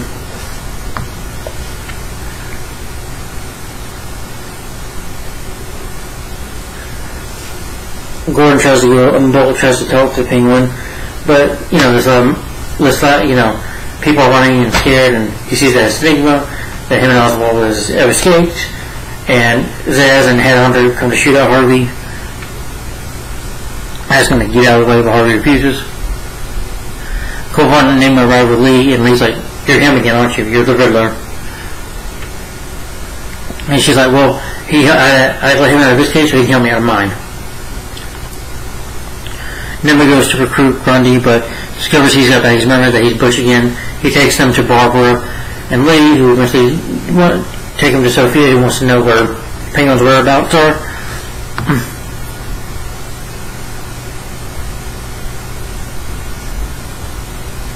He really does get tortured by Dennis, Instead, Sophie's talking to him, and he's not going to turn on her. Not going to turn on her at all. He's just like giving riddles out and laughing. She stabs him. He's like, ah.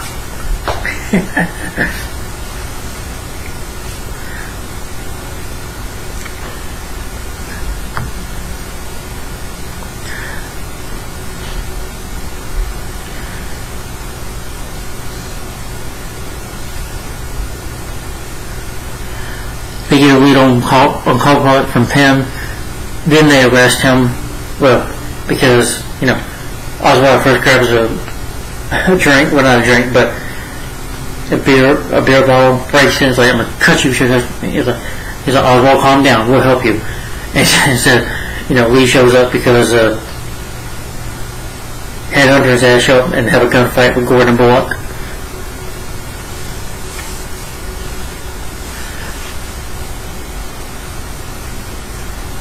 They go to Mr. Richard Freeze, so they go give him to Sophia so they can save Enigma. So Mr. Freeze freezes Penguin.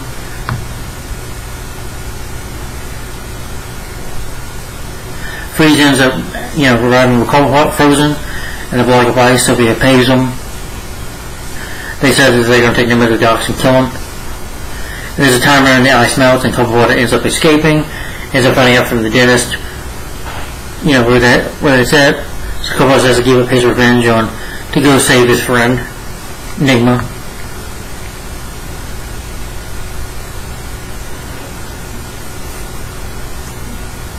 Mr. Penn is like, I don't know, this is really bizarre in this episode where grown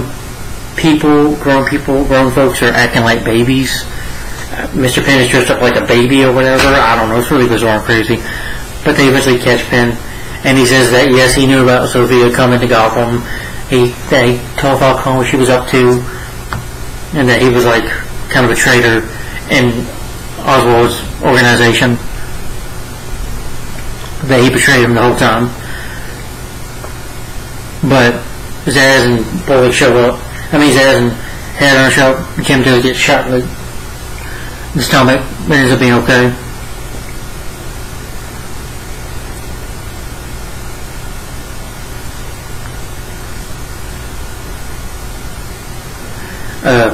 Sophia comes over, even threatening to kill Bullock, threatening to kill. It's like, Jim, we can still be a thing, Jim. I still like you. I'm willing to forgive you. Just ask for my forgiveness. And, even though he's about to die, Gordon's like, Sophia, go to hell. And she's about to shoot him. Lee walks up to her, shoots him in the stomach. He's like, you. He's like, and Lee's like, yeah, me. And she looks at Jim, and Jim ends up at the hospital, but survives. I think Sophia does. I'm not sure. Cobalt kills Enigma's assailants, and Enigma picks up the gun. He's like, well, you're my friend, Enigma, and they decided, I'll try to leave at this pier, and then I like it when I was like, yeah, I couldn't agree more, so they just walk away from the pier. Sophia's not dead, she just ended up in a coma. He tells Gordon tells Wally he wants to confess, but he's like, no, you don't hear that with you right now, and they'll let it down. Lee reclaims his arrows and smashes Samson's hand with a hammer. She beats him tortuously. At the end, Barbara suffers from these headaches. Like, she sees her hand shining, and then she turns around and she sees like the hallucination of Ra's al Ghul walking up to her, and then the episode ends there.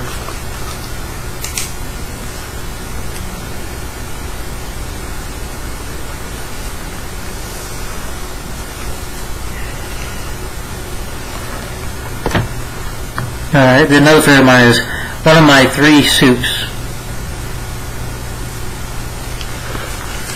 I went over and for a bit more, guys. Just a few more episodes, I think. And we'll be done.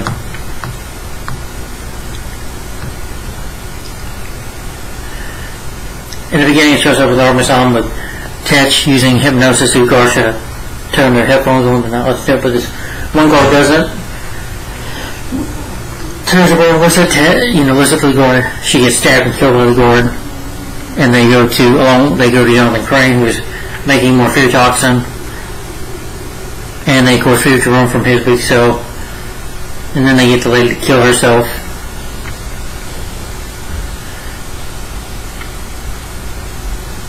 And they end up escaping out of there. Then they receive a call from Ted telling them to meet at the address. There, Gordon and Bullock are subdued by hypnotized people by Tetch, has a wrecking ball, and he drops on this married couple. He's like, you killed my sister and I'll get revenge for it. And then these people just, after Tetch leaves, they start, start acting like chickens or whatever.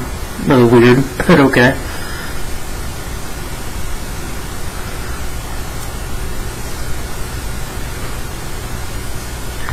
You found out that, like I said, Ra's resurrected her.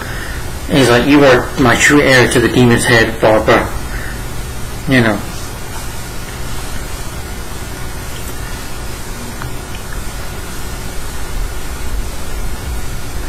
Jerome goes to his uncle's diner, I guess, teasing him about soup. And Bruce is somewhat feeling responsible because he almost killed Jerome. Now he feels responsible for Jerome's actions. So then he's like, you shouldn't be responsible for that. I figured maybe Bruce gets a nice car as well for his birthday.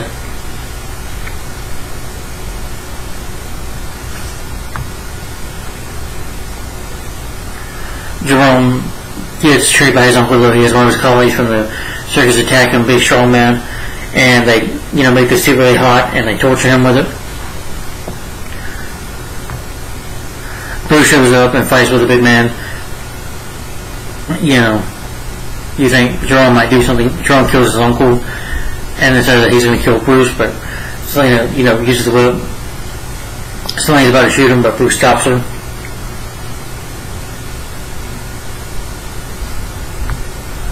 Jerome, of course, escapes his uncle's diner. Gordon and Billy find out that the city's not hypnotized with people who have listened to this radio, and Mad Hatter is going to make them jump to their deaths off high buildings. Gordon hears in the station order to find where the signal is from. Bullock listens to it. Bullock gets hypnotized himself.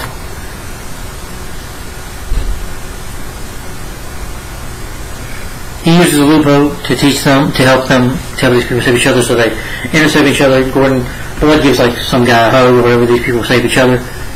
And then Tess gets arrested afterwards. But members of the League of Shadows arrest the Sirens. They look at the Demon's Head, and as Barbara, they refuse to. As one of them, she's a woman, she can't run it, and this is my problem with, I didn't really find it interesting, Barbara leaving being in charge of this, because, number one, this is them using feminism. Oh, women can't, I'm like, really? Now, writers, we have to have feminism in our show? Why? Sexism? Why? Do y'all not know there's a character, Raish has daughters, Talia al Ghul, Ness al Ghul, who have probably run the, League of Shadows before, if he were to really die. So, why do we need Barbara run? Which kind of doesn't really make sense, in my opinion. So, I don't really care for that at all. So the female members kill the male, and they're like, we females will be in charge. So now we got to be all feminism and stuff. Okay. Anyway, what I do like about the episode, though, is that Tess is trying to hijacked by Crane and Jerome. You found out that their plan was for Tess to distract Gordon, while Crane, makes more of a batch of his fear gas, and Jerome has to do his plans, and then they escape at the end. Yeah.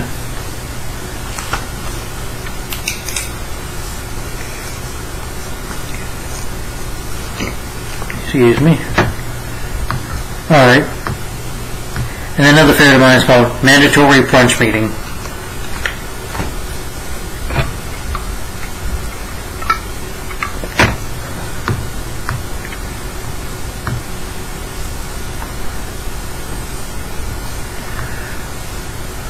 Bruce ends up arriving at the Saint School of the Jeromes, finding out that Jerome's next target is Alexander Wilde. The headmaster reveals that he's been hypnotized. He's given this information regarding Wilde to Jerome before committing suicide under hypnosis, blows himself up, and Gordon tells him not to get involved in this investigation again or he'll arrest him. Jerome ends up holding a meeting with Cobblepot, with Penguin, Mad Hatter, Firefly, Crane, Mr. Freeze, and Scarecrow. Rose is planning to wreak havoc in the city.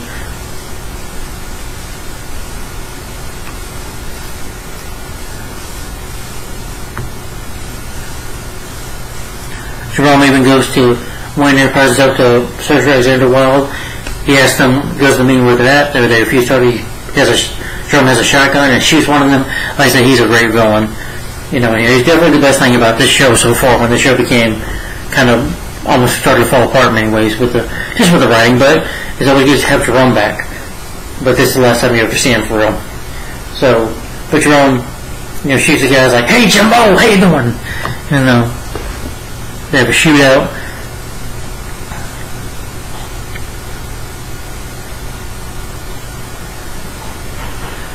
Jerome ends up arriving in his apartment, but gets knocked out by this lady who was working for Alexander Wilde, with Wilde watching him.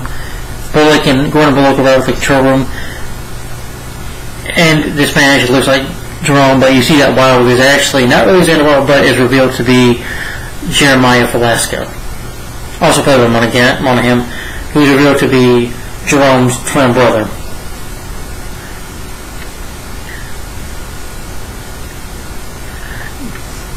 Jeremiah claims that he had suffered abuse at Jerome's hands, that he was definitely a smarter child, but Jerome would do these kind of dark, crazy things, like messed up things like murdering animals and stuff and torturing him when they were kids. That he loved his mother while Jerome hated his mother, but he had to leave or whatever. But he adopted and renamed himself Alexander Wilde.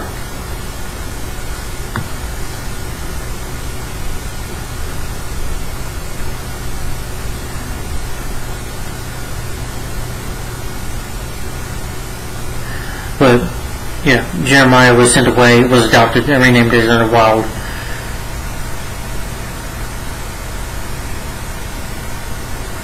Jeremiah realized Scarecrow Mad Hatter arrive and free Jerome, who valley drive Jeremiah mad.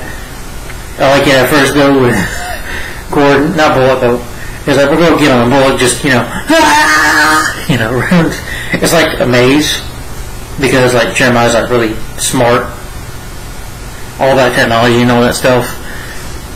And then he runs away when he sees Scarecrow and them coming up.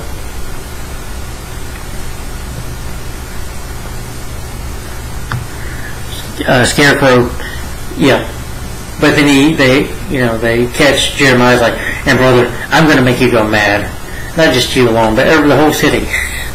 But you'll get there soon. Meanwhile, Lee challenges Enigma, realizing that Enigma's a love to his game. He has a riddle factory, which, if you basically, he gives you 2 riddles, he gives you one. But if you lose 2 riddles, you get killed or whatever. She outsmarts Enigma, then the two share a kiss. He's like, "You're playing a dangerous game. What's your record of how many banks you robbed?" And then they share a kiss. Which I was alright with it. Enigma and Lee fall in love. Yeah. Jeremiah gets placed in protective custody with the help of GCPD. Coldplot ends up recruiting Grundy to the Legion of Horribles. Even though Butch refuses at first and says, "Butch, I can go to Doctor Strange. We can just get the money and I'll get you your help." And he's like, "Okay, I'm with you on this one. But if you don't deliver, I swear, I'm going to crush you." Then Jerome brings a man as a candidate for a test subject, and he starts laughing and he's like, Jerome's like, "Hey, we don't need more of this stuff." As he plans to drive the whole city mad.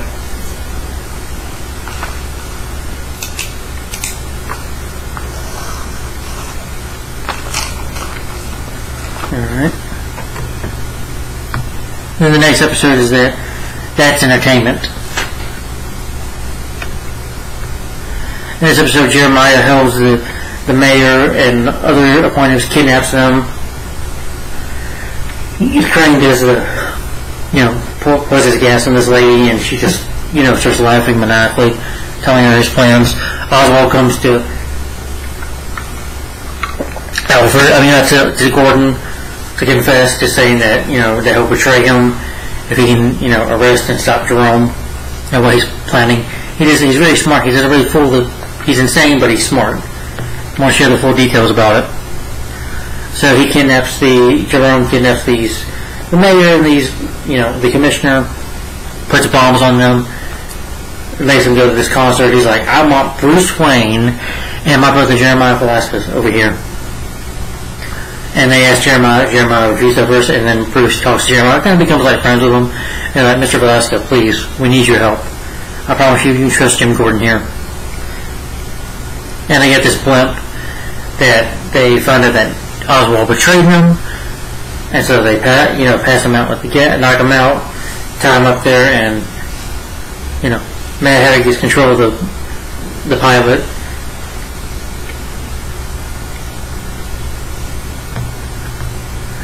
I do like seeing that Jerome tortures these guys. He's like, Jim, I got bombs on my hands, and he's partying, dancing, just having a good time. And he pushes the hand button and blows up one of the with the bombs on the head, with the bombs on the neck, it blows up the head, blows up one of them. Is like, oops, like that one.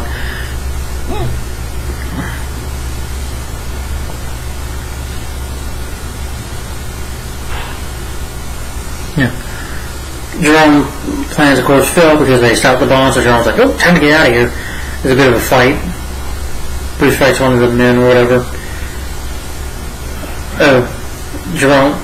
Gordon goes after Jerome. Jerome goes to get shot in the shoulder.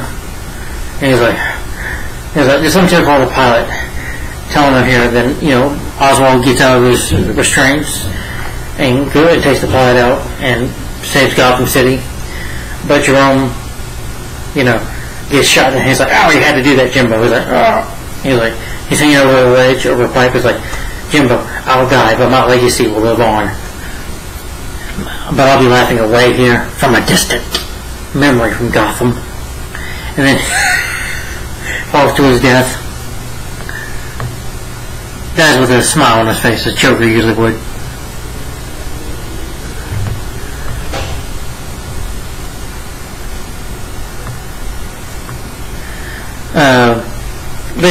In the episode, Barbara believes that she's, gonna be worshipped or whatever, that she wants this, and Tabitha thinks that she's just delusional.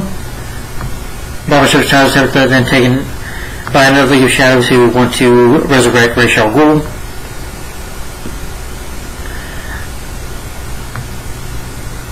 Jeremiah gets tricked into opening a gift led by Jerome. He's like, because he wants his brother to live through him to continue his legacy of madness. So Jeremiah gets poisoned, gets this gas, and it just makes him laugh. Basically drives him insane. Yeah.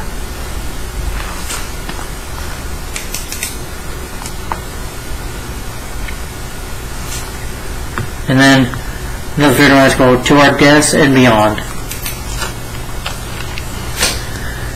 Nemo robs several banks. As you find out that him and Leo are robbing it, Gordon is investigating it.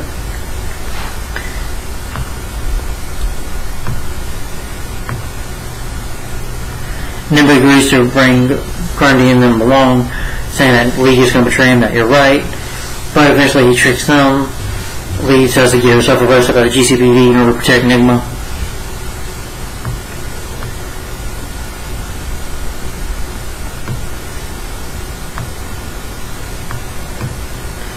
You also figure out that with Tabitha's help, the League eventually resurrect with Bruce's blood is a ritual where they resurrect Ra's al Ghul. Ra's is just a walking corpse now. Even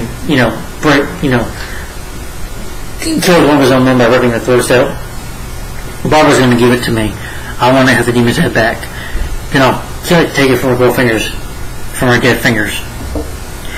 And he goes to Barbara, confronts her. He's like, "Didn't you read the books I left you, Barbara? You were just..." She's like, "They were worshiping me as a goddess, like a woman so self-righteous." And I was like, "Give it back."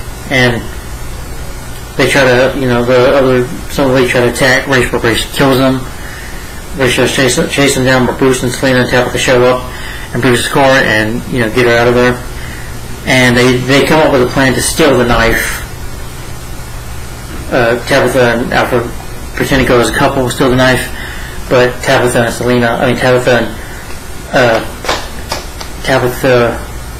and Barbara trick them and steal the knife from Bruce.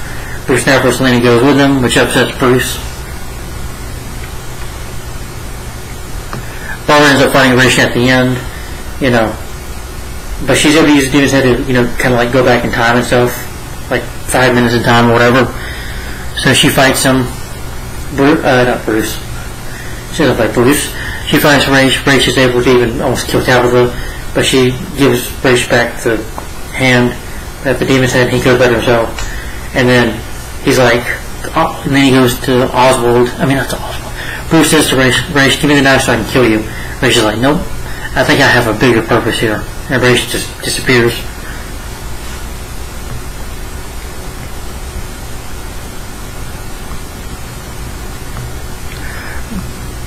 He wants to remain alive so that he can shape Bruce into becoming the Dark Knight of Gotham, basically Batman.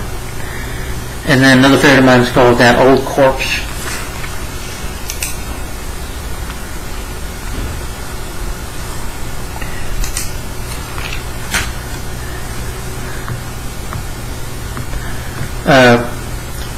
Jeremiah's followers, Jerome's followers, ended up by this lady, clown lady, who has the recorded voice in the microphone saying, dig me up, you idiots, that he wants to wake at the GCPD, like have a funeral for him, so they bury Jerome's corpse. They get Jerome's corpse to bury it, have a wake for him at the GCPD. Nemo infiltrates the precinct and breaks Lee out as, Jerome's followers, they break in, using his coffin, and they turn the place into a madhouse. Nemo goes in disguise as a clown, which looks funny, and saves Lee, and they get out of there.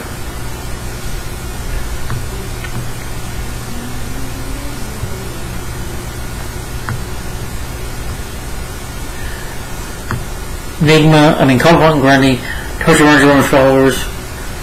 I do like, Butch has a scary voice as Grundy, so Grundy's somewhat deep down inside of him still.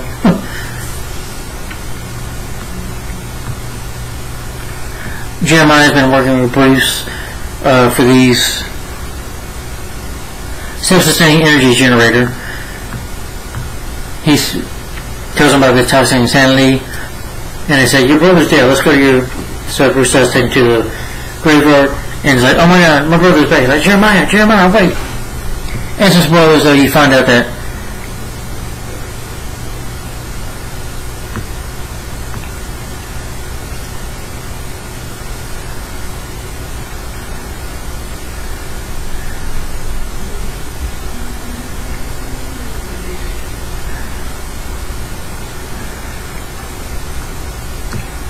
Gordon heads to the bunker, believing that's the Virgin trying to, get Bruce and Jeremiah out of here, because he believes that Jeremiah might be in danger. But instead, Jeremiah reveals himself that he himself has gone insane, goes undercover as his brother. Playing this trick. He's got the white girl face and reveals himself to Bruce.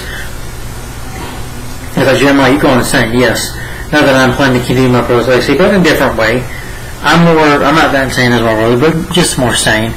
And he doesn't kill Bruce, but just knocks him out, and throws him in the grave along with his dead brother, Jerome. Gordon barely escapes the generator. We think Gordon is dead, and that he wants to tear Gotham down. Jeremiah leaves Bruce and steals more generator. He steals more generators from Wayne Enterprises to create them as bombs to destroy Gotham.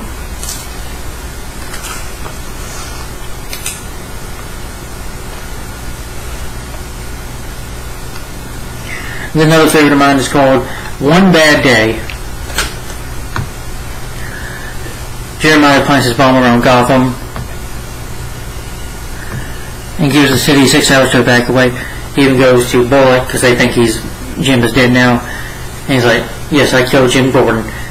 And he, blows up the building to prove his point.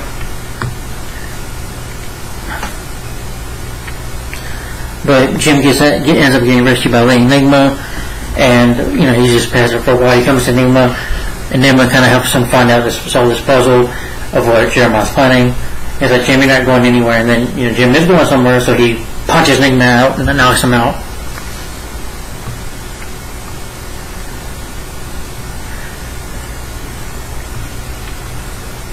Jeremiah kidnaps Alfred and adopts him over to Bruce.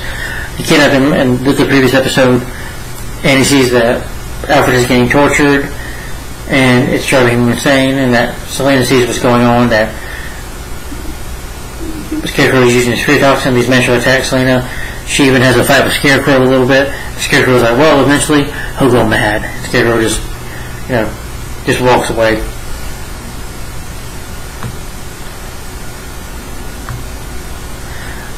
The two say Alfred, Alfred fights with Bruce, believing that, Alfred's going insane and that he's actually going to kill Alfred, but you find out that it was all just something Jeremiah planned to drive him insane.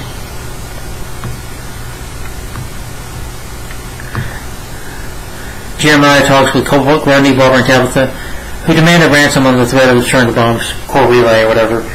Demand that they won't money from him, $1,000,000-something, but it doesn't work, so Jeremiah's like, oh well, that ain't gonna work, plan B. Then you see what you can, blows at them, they fight with them. Have a gunfight. And, he's mad. He's like, Oswald, you mad at me about Charles? Well, he's like, well, we gotta find strays, and then, but Tabitha's like, I can be very persuasive. And of course they get Hugo Strange to help fix, to fix Butch.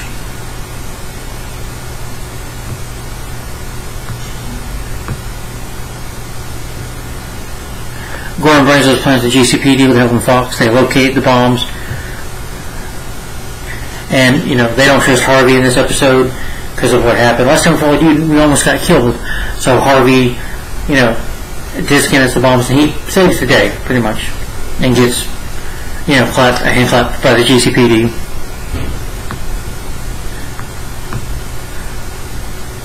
Jeremiah realizes that Gordon on TV is alive. His followers betray him, so he puts them in a chair, well not in a chair, but closes the door on them and has them murdered in flames.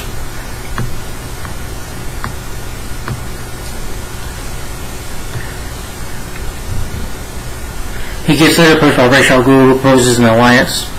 Bruce and Alfred return to Wayne Manor. Bruce never came out of the relationship. They share a kiss. Jeremiah breaks in and he shoots Selena like right here. And Alfred's like beating him to a pulp almost kills Jeremiah. So they take him to the police at the end. Alright? And this is the final episode of this season, that is No Man's Land. Selena gets hospitalized, asking Bruce not to leave her. He's like, I won't leave you. I promise. Rach kidnaps Bruce. Before he does that, though, Jeremiah has been arrested, and Jeremiah's kind of Detective Gordon, and Gordon's about ready to put a beating on him about where the bombs are at.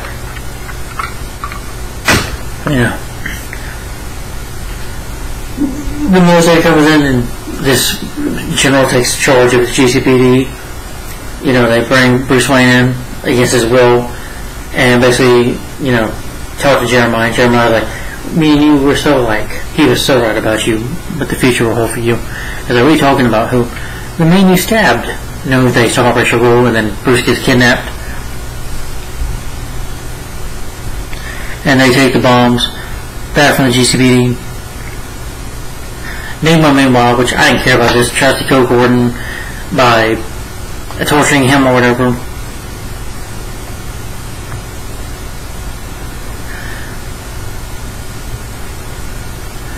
But she comes to save Jim, telling him that, she doesn't love Jim Gordon anymore, he means nothing to me. So with that, Nemo lets him live. And at the end, they also had to fight. They got these bombs on the bridges, to destroy Gotham, to help repair Gotham or whatever. Their insane plan. Ra's and Jeremiah, and then Tabitha, Alfred, and Oswald show up, and they have a fight with Ra's, and at the end, Ra's does die because together, Barbara and Bruce have the knife together, and they stab him. He's like, you see me? He's like, you become the city's Dark Knight or something like that. To Ra's says to Bruce, and before he evaporates dead, and Jeremiah just laughs about it because the bombs blow up. Eventually, they win, and Gotham becomes No Man's Land.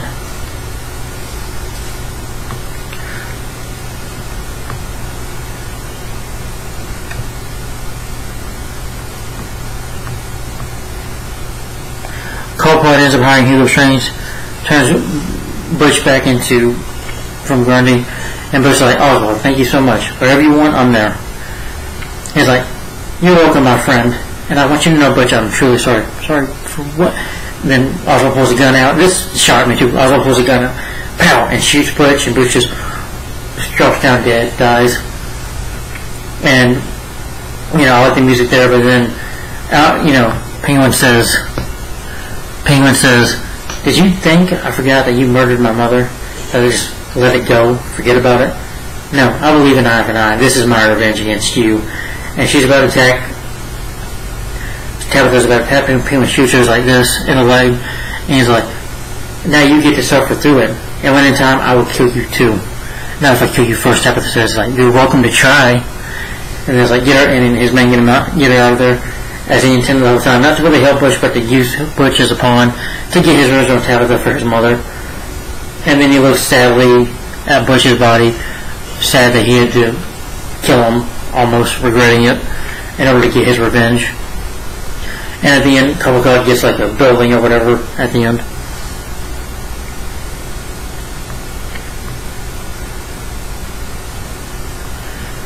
Edward, Nima doesn't care about the civilian, so Lise has to break up to him. She stabs him, ending their relationship basically, but then he stabs her back. And then their bodies get caught by the most strange to fix them. Gotham gets overrun by criminals. Bruce accepts his destiny as city protector and begins hunting Jeremiah down. Gordon is supported by Bullock, Fox, and a dozen other cops. They have a searchlight, kind of like the back signal, saying, who's out there? We're going to get them, no matter what, all of them. We're going to stop this. And it is when Gordon and Bruce looking at the light and the searchlight in the sky, kind of like a future back signal. Now I have 2 okay episodes, which I'm going to get real quickly through.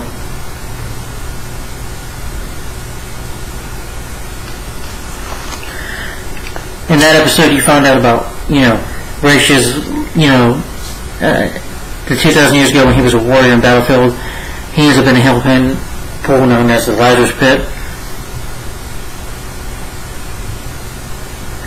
Raish is tasked to find his future heir and given a similar knife. The knife gets sold by an auction. I like that Bruce is acting kind of like a billionaire playboy, which he would put on that act for being Batman. He up his Parker. Parker's like, listen, people having fun, you little brat.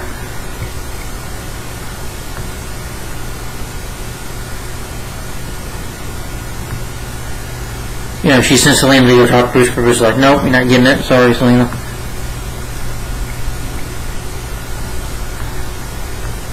Gordon goes to talk to Carmine Falcone to ask him to help, but Carmine's like, no. I'm dying, and this is where I would be. Well, Penguin won Gotham. Let somebody else do it. Be the king of Gotham. I don't want to be anymore. His talks with Sophia. Big chat, friendly, Monsieur Kiss, and she says she comes over to Gotham and helps him out.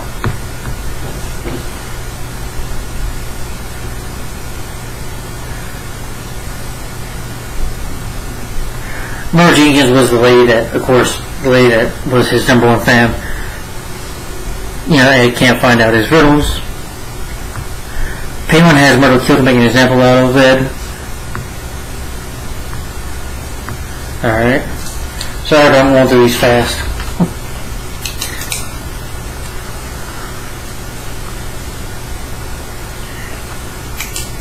Hog Day afternoon. This is where a cop is wearing a pig's head. This is a serial killer going off, and this is where you get Professor Pig.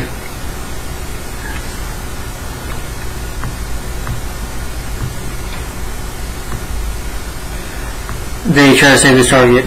Pig captures them, tells them what his plan is to do. He's like, it's nice to meet you, Gordon. Makes his piggy noises or whatever. He says, you deserve this, Detective Bullock, and he cuts Bullock's throat. And he tells, Gordon tells Harvey, no more taking, money from Penguin, no more doing it.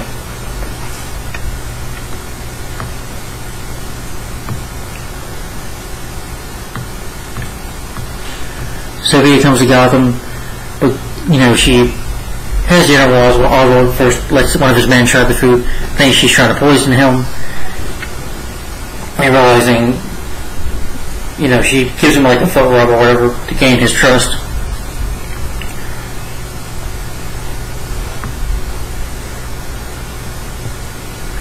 Yeah. But overall, just an okay episode.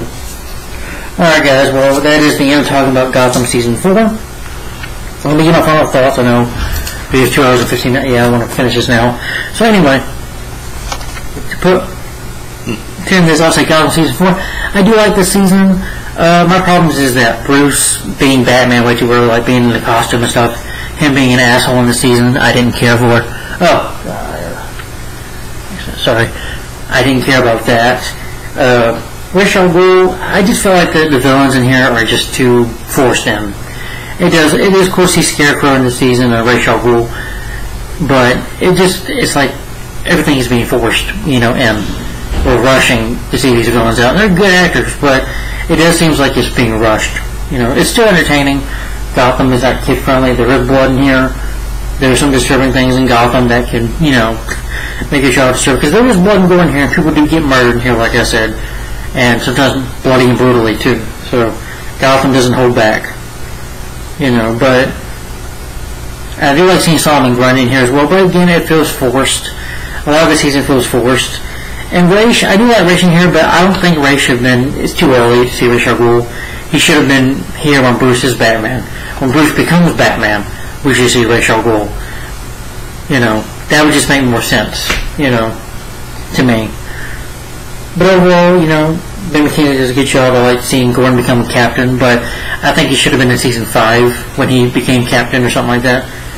Not having that trip by Sophia, which I do like Sophia. I did think the actress was good and her motives and stuff, and you know how insane she was basically. And I do like Jeremiah. I found him interesting. It does lead to the Joker eventually, but they never call him that in the show because of, I think, because of the rights from Warner Brothers, they can't call him Joker. But anyway,